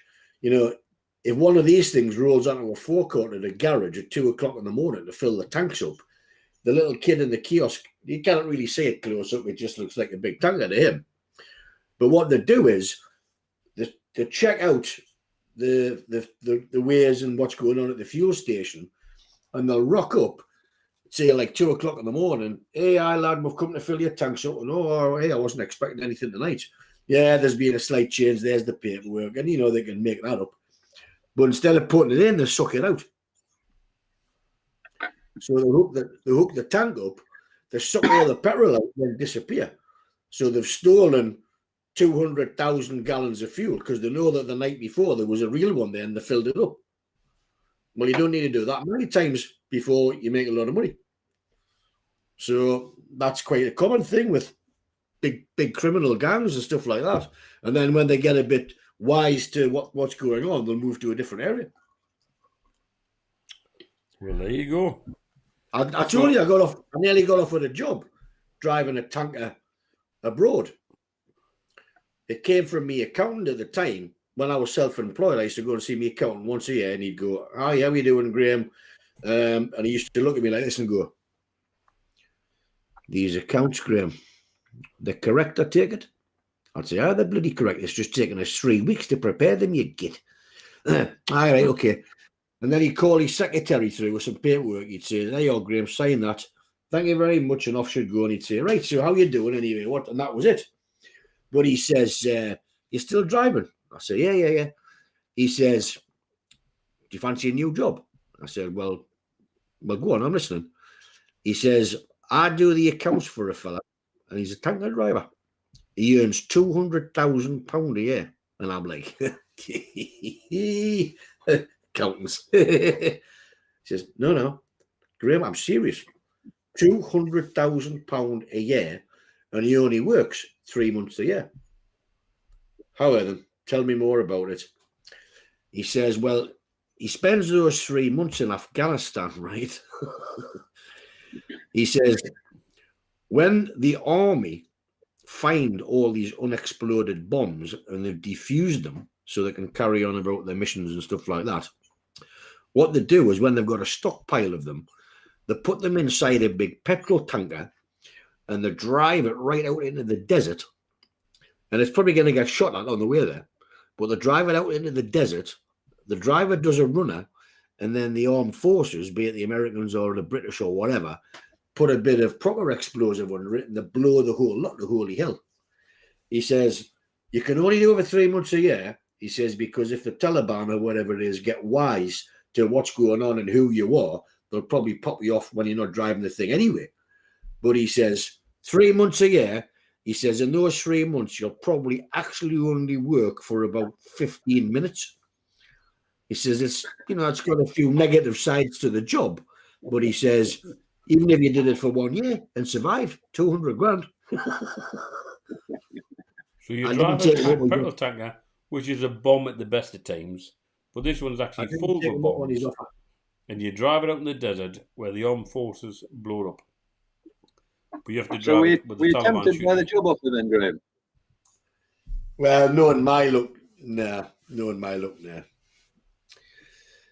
But if they'd said we need some Apache helicopter pilots out here, we'll give you a bit of training. I'll be up for that, like.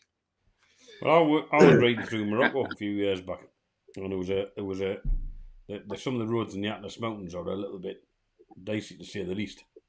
And we're riding around this sharp bend, and a tanker had gone off the road, but the entire front of the cab up to almost the two double wheels was off a cliff. He'd gone through the barrier, and it was hanging off the cliff, and the only thing I was keeping on was the actual fuel tanker itself, the bit that actually has the fuel in. And the driver must have shit himself, but he's sitting by this fuel tanker, by the back wheels of the truck, with a cigarette in his mouth. Smoking. You must have thought, oh, shite. I've nearly crashed my truck. And he's sitting there having a fag. But more to that, talking about things that blow up, driving through Ukraine, riding through Ukraine on a motorbike, the gas pipes, which are all over the place, are actually run down the side of the road, and they're kind of about so wet and thick, they're about that wide, and they're almost like that when you get a cable that's wrapped in tin, and it has that sort of spiral type wrap around it. But regularly, cars will peel off the road in the winter when it's covered in snow, and they'll go into these gas pipes and basically put holes in them. And I was going down just after the past where, what do they call them, Simpson Works, Homer Simpson, the nuclear plant, which looked the same as the one that blew up, Chernobyl. I was passing one of these plants. Oh my God, it was a big nuclear plant, and it was outside of the cooling lakes. I'm not joking, it was like the colour of the green logo we've got there. That green, it was a lime green, and a luminous lake with this algae outside this huge station, this huge plant. Of nuclear plant, but actually come around the corner and somebody'd gone through the gas pipe.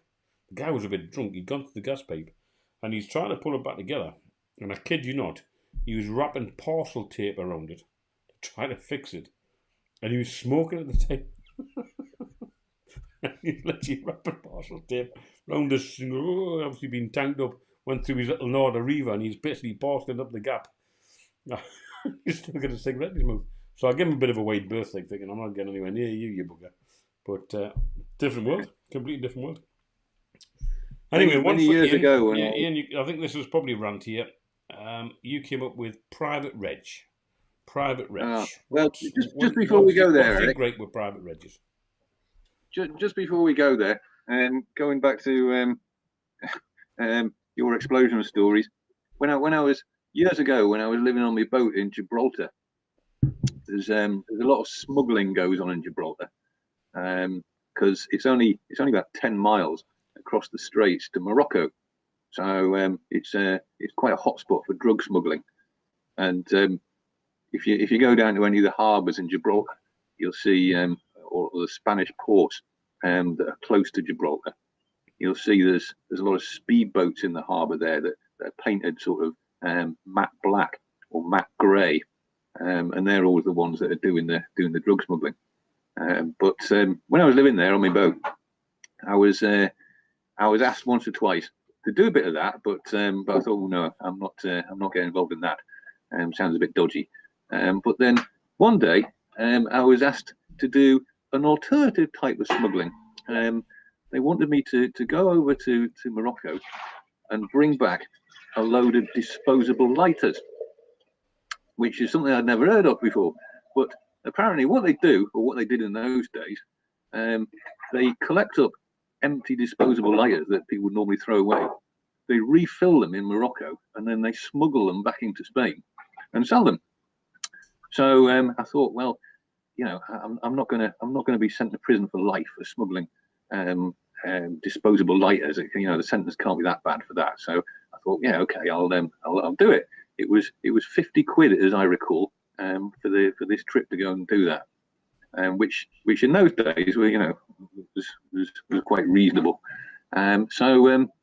So I sailed out of Gibraltar over to the harbour at Tangier, and that night I was due to get loaded up with these cigarette lighters. And the little boat I had at the time was only 26 foot long, 26 foot long sailing boat, so there wasn't much room in it at the best of times. Graham knows the one. It's the same one that he and I sailed back from Dartmouth to Newcastle when I first got it. So middle of the night, this bloke turns up on the harbour wall with a dumper truck, a proper big builder's dumper truck, and the bucket on it was full of these cigarette lighters. I was kind of expecting, well, I don't know what I expected really, but I kind of expected them to be in sort of boxes or cases or something like that. But they were all loose in this dump truck. And the fella came up, this Arab fella came up, and he said, right, we'll just slide your hatch back and we'll dump them all in. So I thought, okay. So he slid the hatch back and he tipped up the bucket of the dump truck and just poured them all over my boat. And it filled up the cockpit, filled up the hatch. They just went everywhere. And then he came down on deck with a shovel and just sort of shoveling them down the hatch. And by the time he finished, I couldn't get below decks in the boat at all. It was just completely full of cigarette lighters. And he said, right, that's it, he said. And he got my chart out and he marked on the chart where I had to go with them. And it was just a little bit east of Gibraltar. There's a harbour there. It's a touristy resort now. It's called Fuengirola. And Fuengirola has a big long beach. And at the west end of the beach, he marked a little point. He said, right, what you got to do is sail there, drop your anchor there, flash your torch to the shore, and somebody will come out and collect all the lighters. So I thought, okay, I can do that. So I sailed off to Fuengirola, got to the spot where X marked the spot, dropped my anchor, and sat back to wait. And I was expecting somebody to come out in a motorboat or something and transfer these lighters into that. But after a while, nothing had happened, and I was dozing off in the cockpit there and thinking, oh, it's not too long. It's going to be daylight here, and I'm going to look a bit stupid sat here in daylight in this boat full of cigarette lighters. And I couldn't go down to bed or anything because the boat was completely full of cigarette lighters. So I'm nodding off in the cockpit, and it was a really quiet night, and I heard this little splish splash noise, and it gradually dawned on me that it was a bloke in a rowing boat getting nearer, and this bloke finally turned up alongside my boat, and this little rowing boat, it must have been 8 foot long at most, tiny little thing, and he was the guy that was going to offload my cigarette lighters. And I looked at this boat and I thought, he's going to take him like a dozen trips at least to get all these cigarette lighters out here. And sure enough, it did. And I was expecting to be all done and got away before dawn broke, so it didn't look too suspicious. Because the military police, the Guardia Civil down there, regularly patrol that coastline looking for drug smugglers, and you know it did look a bit dodgy. So anyway, dawn arrived, and we'd only shifted 2 boatloads of these cigarette lighters out of my boat. It was still full, and it took until 2 o'clock in the afternoon before he got them all out. Backwards and forwards. He was going to the beach with these lighters. Finally got them all out, and I got paid me 50 quid, and that was it. You know, nothing bad happened. We didn't get caught by the military police or anything. But there you go. Who would have thought you could make a living smuggling cigarette lighters out of Morocco? Eh? Not many people know about that. I didn't know you were a smuggler. That's just shocked me. Ian the smuggler. I mean, Well, I've it was been enlightened. an exciting thing to do. I've been So I've been enlightened. it's Oh, quite an exciting thing to have on your CV, being a smuggler. So, you know. I deserve that one. Anyway, I had a story that I came out that I thought of there, but it seemed to have gone. But in terms of no, that was it. In terms of explosion, I've had a few explosive things. There was one time I was working up and living up in Northumberland, a place called Belford in Northumberland. And in my I know it younger well. days, I must have been in my 20s back then. It's around about the same time I had hemorrhoids. And what was interesting about this particular time is I'd cut a load of branches down, a little bit of work around the back. Big garden where we had, shacks and various other bits and pieces. And I cut all these trees down, big sort of green branches, trees and stuff, and piled them up in quite a significant large pile. And then doused this thing with petrol, as you do, because it's fairly, it's an inflammable liquid. It's going to help them burn a bit. And I doused this whole huge pile of leaves and branches with petrol. And then realised I didn't have a lighter at all. So I had to go into the outdoor centre to go and get a lighter. By which point, this petrol does what it does best. It evaporates. And I got this lighter, click, click, click. Went to go close to this thing and it just went... And there was branches and leaves and me chucked back about 3 foot. And I was actually living in a big static caravan in the back garden, and there was a branch this big. It went through and pierced this caravan into where I'd have been sleeping. So I basically had a hole inside this caravan where this branch pierced it and went through the side of it. So it's just, well, I was the one lighting the fire, and I haven't been having a kip at the same time, and somebody did the same thing. Otherwise, I'd been killed by my own error. But then it wouldn't have been my error, it would have been somebody else's error. Anyway, so going back to the point, Ian's going to have a rant about private regs. Private regs. What's your rant about private regs? What's your problem? Well, I don't really have a problem as such. It's just, I mean, maybe you can explain this one to me, right? But, I mean, I understand that if you're absolutely stinking rich and have got nothing better to spend your money on, I can understand buying a private registration plate. Yeah, I get that. But, most of us aren't.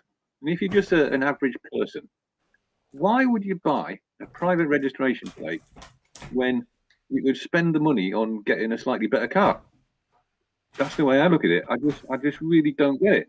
I mean, why do people do it? Have you got any answers there? Well, kind of. I'm just looking for something here. Have you got any answer to that, Graham? Have you got an answer to that? Because you used to own a private reg, didn't you? Well, it wasn't a fancy one. I mean, I had a one on Shelley's van, but it just kind of worked well for the van. The business was called Hounds Haven, and I got a registration number for Tuckens Halfpenny. It was HH50, whatever it was, dog. Good idea. So it wasn't that makes sense. Yeah, I mean, I get that.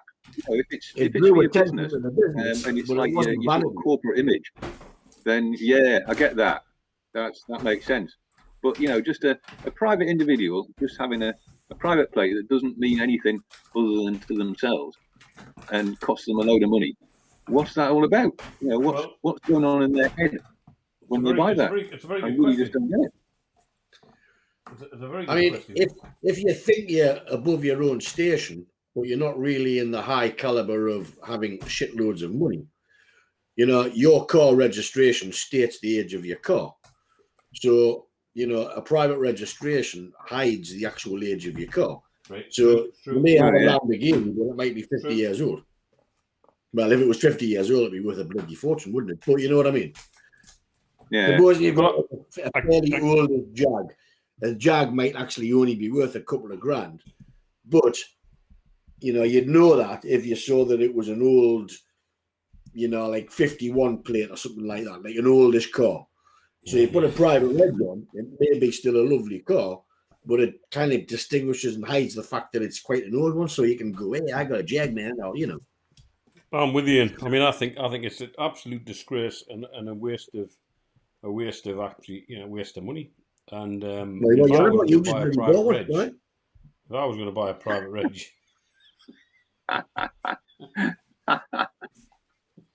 no, he's bought that.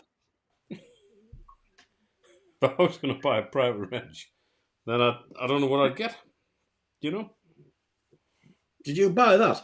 Yeah, I did.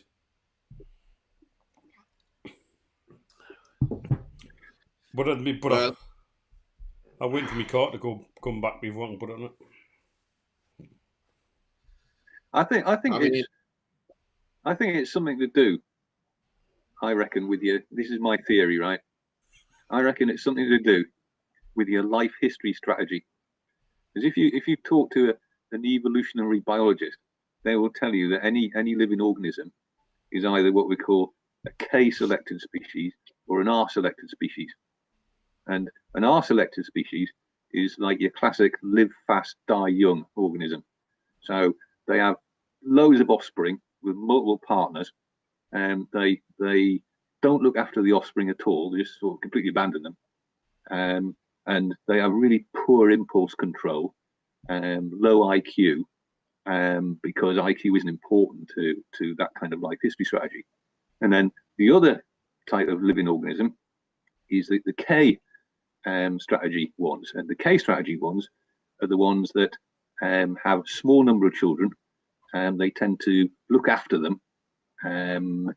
They put a lot of time and effort into bringing up the children or their offspring. They tend to have higher IQs, and they tend to live in places where the climate is harsher and you get harsh Darwinian selection.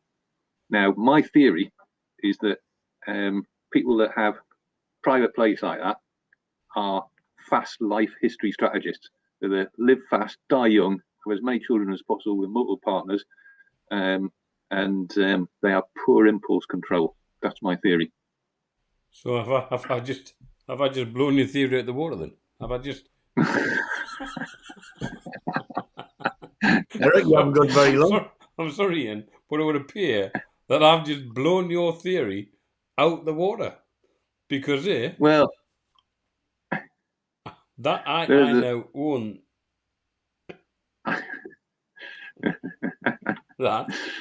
I've got not many kids, 2 in fact. I'm of high IQ. I'm not passed away yet, so I'm not living. I just thought, you know what? I just fancied it. So what you're saying is you're not a pump and dump life history strategist. No, not at all. But it's I love that expression. It's actually 0009 yacht, but it does look like no. Yeah, there you go. So I did wonder what your little rant was about that. So am I still on the show then? Am I still on the team?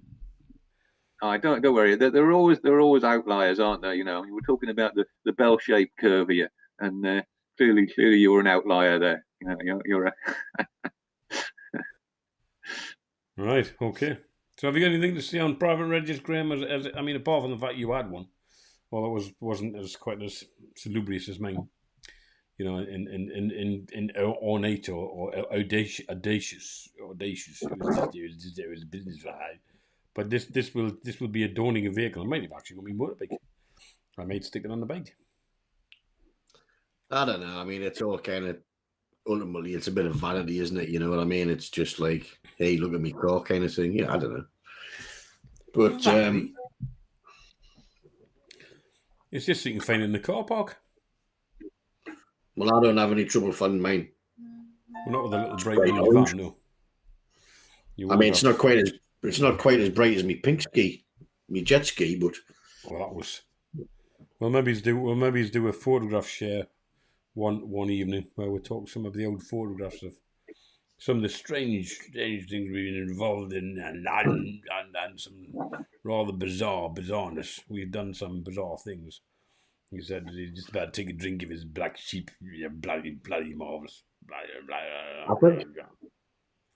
I think I'm getting that age now where I'm not really bothered what I drive. I mean, I don't, because I work with cars and everything every day, they're just cars to me. I mean, if you've got loads of money, I suppose, I guess it might be nice to have quite a nice car if you're going to travel anywhere. If you're going to travel, spend a bit of time on the road, I suppose it's nice to do it in a nice car like you have, Eric. But, you know, at the minute, I'm quite happy just tarting around in my little orange van. I love it. It's great. You can chuck stuff in the back, you know. So, Yeah, private regs. It's one of them. You either fancy one or you don't. I guess it's doesn't make you a bad person, Eric, does it? Doesn't make you a bad person. Well, no, I mean, I suppose I need the recognition because I'm the IT guy and I'm the one that does all the technical stuff, you know. And I mean, I think I need a bit of credit for what I do every week. Is your IQ 9? Hey? Is your IQ 9? No, that's something else. There's no need for that now. Otherwise I'll kick off the show. Right. It's over to Ian. My IQ 9 and I can't write my full name, Yates. It wouldn't fit on the plate. Diets. Did you know, talking of IQ, this is I thought we interesting. were talking about diets. Oh, it's too high. That look, I've made a right pig. Look at that. Look, I've made a right mess. IQ. Right? Did you know that in the Western world, IQ peaked round about 1870? Is that do when know. the No, did you? Yeah. is that when the Now- multitude of seriously clever people that used to build bridges and develop super drugs and things like that? Yeah, Whilst yeah. all All on the, drugs themselves.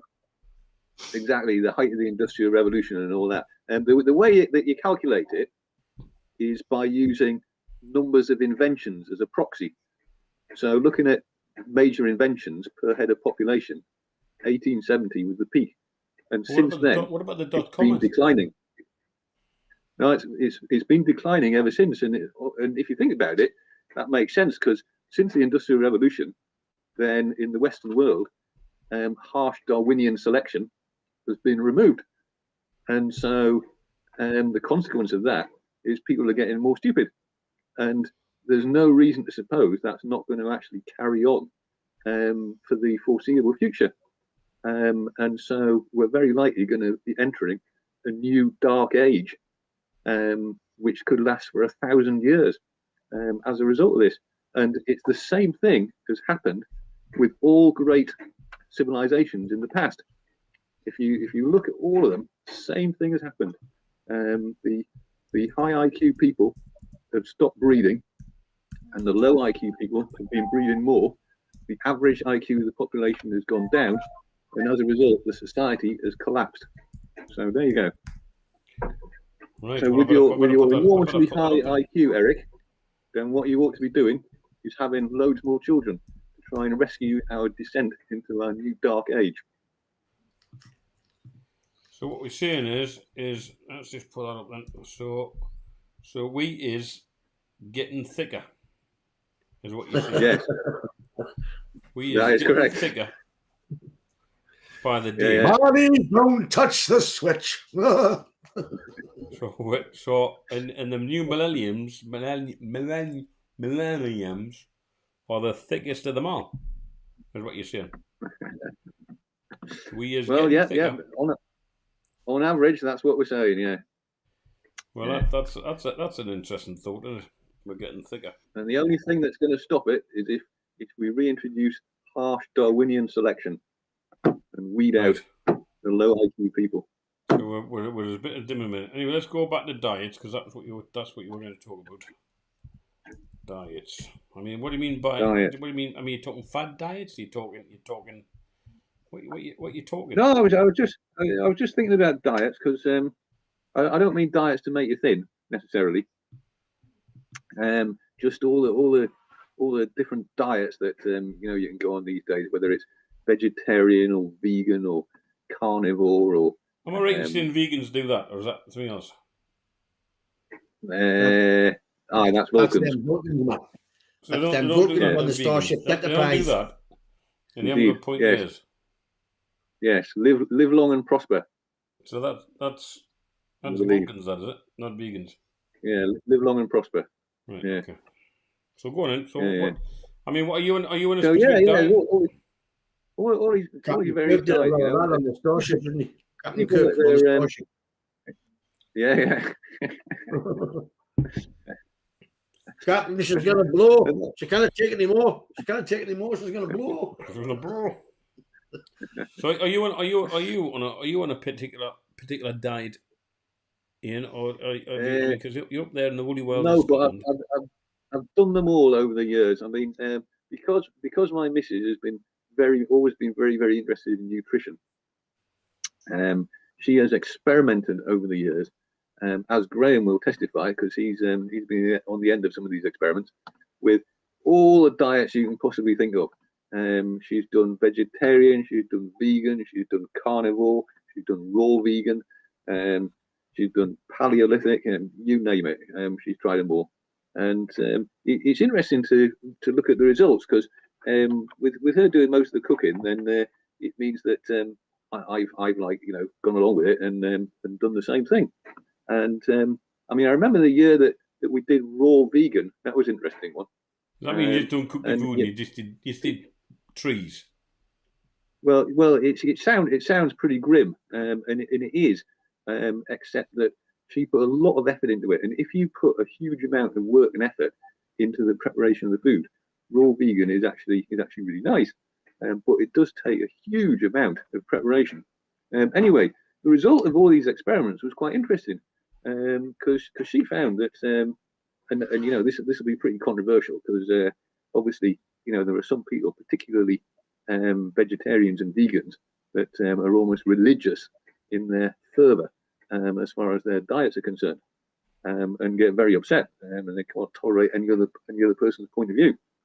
And the other thing to bear in mind is that there's no general rule. I don't think some diets suit certain people, and others don't. So you've got to find the one that's right for you. But she certainly found that that vegetarian, vegan diets were just really bad for her, and they ruined her health. And she's now on a carnivore diet, and fully carnivore, and that suits her down to the ground. It really works for her. And at the end of the day, you got to look at what human beings were designed to eat. And for millions of years, we had a particular diet, and it's only changed in the last few hundred years, really, and particularly in the last 100 years when we've had access to such a wide variety of foods. And in those early days, when we were hunter-gatherers, then our diets were largely carnivore. People will try and tell you that, we ate seeds and berries and all the rest of it. Well, we would only eat seeds and berries if you couldn't get any meat. Meat was the thing that people mainly ate, as long as they could get it. And so that's what we're designed to eat. And, if you try and mess about with it and cut those things out, then you'll find that, you will tend to have problems. But yeah, diets, fascinating things. And it's interesting that, the sort of the modern view is that if you eat too much fat, you get fat. Now, it's interesting where that comes from, and the science behind that is completely flawed. And the medical establishment actually accept that, but it's got so much momentum, it's almost become like a case of the emperor's new clothes, and no one argues with it anymore. They just go along with it. But all of this idea that fat makes you fat came from one guy called Ansel Keys, who was employed by the US government shortly after the Second World War to do a survey of nations all over the world to find out what was causing this obesity epidemic. And unfortunately, he did completely the wrong thing as far as scientists are concerned, because what scientists are supposed to do is collect the evidence or collect data and then analyze it and come up with a theory. But he came up with his theory first. He decided before he started that fat makes you fat. So he went around and surveyed all these countries and found out what was actually going on. And what he actually found didn't support his theory at all. He found, in fact, sugar appeared to be the real problem. But because he'd invested his entire career and reputation in the idea that fat makes you fat, what he did was very, very naughty. He took all the data, plotted on a graph, and then he drew a line through the graph so that there was a correlation between the amount of fat you ate and how fat you got. And then he removed all the countries that provided data that weren't anywhere near the graph. And then he published it. And that led to all the modern ideas that are still promoted now by dietitians who tell you that eating fat makes you fat, when in fact it's a complete load of bollocks. What makes you fat is sugar. Yep. And the sugar industry has provided loads and loads of money to try and hide this fact, and to try and promote the idea that it's actually fat that causes the problem when it isn't. And interestingly, at the turn of the 20th century, so very very late 1800s, early 1900s, there was a guy called I can hardly pronounce his name. He was an Icelandic guy. What was his name? Can hardly pronounce his name. That would be difficult. That wouldn't it be called? I think, yeah. Be called, and hardly pronounce his name. Was that his name? Indeed. Yeah, exactly. Yes. And he went off to the Arctic on this expedition, and he spent 5 years in the Arctic living with the Inuit, who in those days had never seen a white man, and he survived the entire 5 years on almost an entirely fat diet. He had no fruit or vegetables whatsoever, and when he came back, he was perfectly healthy and he'd suffered no illnesses whatsoever. And the medical establishment, when he came back, didn't believe him. He said, you need fresh fruit and vegetables and things like that to be healthy. You cannot have survived 5 years on fat. So he was so convinced he was right that he said, well, right, if you don't believe me, we'll prove it. And he conducted an experiment in London where he went into supervised accommodation in a university in London for a year and ate nothing but fat. And at the end of it, he was still perfectly healthy, hence proving that you didn't need fruit, vegetables, and fiber in your diet. And yet still today, we're told that we need this 5 a day thing, and you mustn't eat too much fat and blah blah blah. When in fact, the big problem that we all need to eradicate from our diet is sugar. Well, actually, there was the two brothers, the twins. One's a scientist and the other one's a doctor. They did a thing where they looked at. There's nowhere in nature where fat and sugar are in equal quantities. It doesn't exist. So, in actual fact, we're looking to do a survey of rats. Is if you look at things like cakes and biscuits and stuff where there's actually fat content and sugar content in equal measure, that's the dangerous combination. Fat on its own and sugar on its own aren't that bad if you're talking natural sugars like fruits and so on, anything that's actual natural sugars, honey and so on. But there's nothing in nature where fat and sugar are combined anywhere like the confectionery industry or anything of that nature. Plus the fact we don't need milk. We're the only animal post-suckling that drinks milk. And there's a wonderful on YouTube, this farmer that basically says that the milk industry was born again out of the Second World War because they had all this, they would actually use milk production went into overdrive for the Second World War to actually send carnation and condensed and powdered milk to troops to send them on.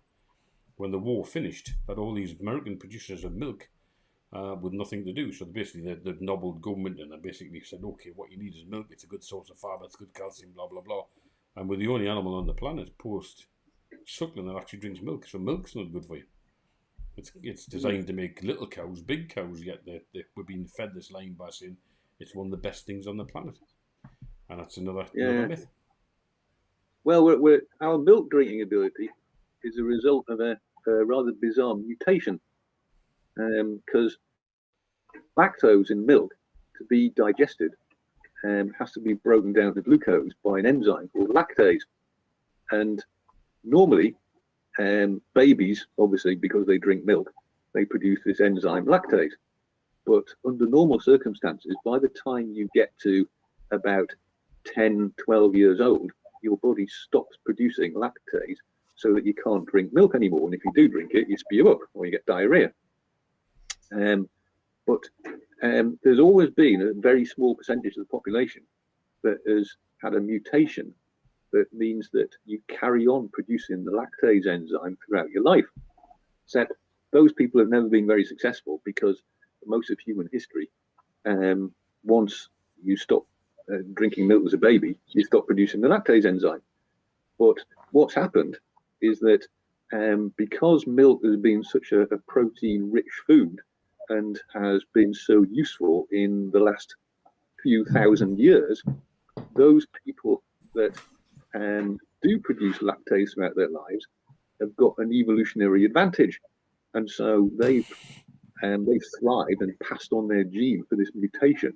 So that you find now that most people in the Western world carry on producing the lactase enzyme throughout their lives, whereas those people in the rest of the world, Africa, Asia, and so forth, are, if you like, the normal ones who don't have the mutation, and they cannot drink milk once they get beyond about 10 years old. So yeah, you're quite right. It's a fascinating story, the history of our enzyme mutation. Well, there you go. That's been fascinating. So what's your view on that, Graham? I mean, where do you sit with all this shite we've talked about tonight? Well, apart from your bum cracks and you're getting your things waxed and all the rest of it, which started off, I thought, in a little bit of an unusual manner. A very interesting night, but let's face it, the idea is just talking to your mates in the pub. What anybody gets out of it is entirely up to them. But Ian, you're both intelligent guys. I mean, just the story that you just mentioned there, Ian. I was just about to interrupt before you said it, because I like my radio, and they were talking about the very same topic. I think it might have been about a month ago, and they were saying that we in the West are certainly more tolerant because of the reasons that you mentioned. And I was just about to say, but the likes of Africa and places, they aren't, because of the different trajectory that they've gone down, and them not having this gene. So yes, I was aware of that, and I had heard that from a very interesting program. And I've got lots of programs I could tell you about that come on the radio now and again. Some of them are fascinating. But gentlemen, it's been an interesting night. We've covered some very interesting topics. There didn't seem to have been a lot of people leaving comments, so they might have all disappeared. Well, we've got three observers or 3 watchers at the moment, and we're quite happy with that. I mean, we could like a few more. So I suppose it's just likely for us to kind of more sign off. And before we do, to really say that thank you for those viewers and people that have joined us tonight in the virtual Flat Cap and Whippet. I'm going to be producing some highlights, because I think there's been some highlights. Once I get the appropriate mug shots, the headshots, then I will produce some highlights which we can put on the YouTube channel, and we'll find out whether or not what the copyright issue is. We won't put the lead music in because there's obviously a bit of copyright issue, but we'll get a few videos on there of some of the highlights, because there's been some quite entertaining stories which we will share, including everything from bum waxing to horses on fire and you name it. We've covered it. We've covered a breadth and a plethora of a broadness and plethoraousness of entertaining just chat, and we're a bit like the sort of loose women, but like lesser looser men. Not that I ever watch those daytime programs. So we'll put the closing credits up, and we'll probably see the audience this time next week. So can I just say, gentlemen, it's been an absolute pleasure. It's been a real joy to have you on. Me TV screen's gone off. It's gone on to standby.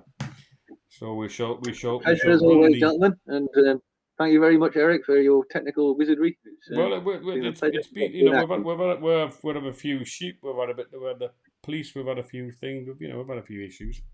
We had a sort of break in the stream. And we've had a few comments from the Borthwick and 1 or 2 others. So thank you for your comments, ladies and gentlemen. Tell your friends. Let's get a few more people join us week in, week out. So nice chat from this person, and Andy Borthwick and a few different things here. Lots of people really enjoyed the show as we wind it down and say thanks very much. So we'll stick the logo on, and we'll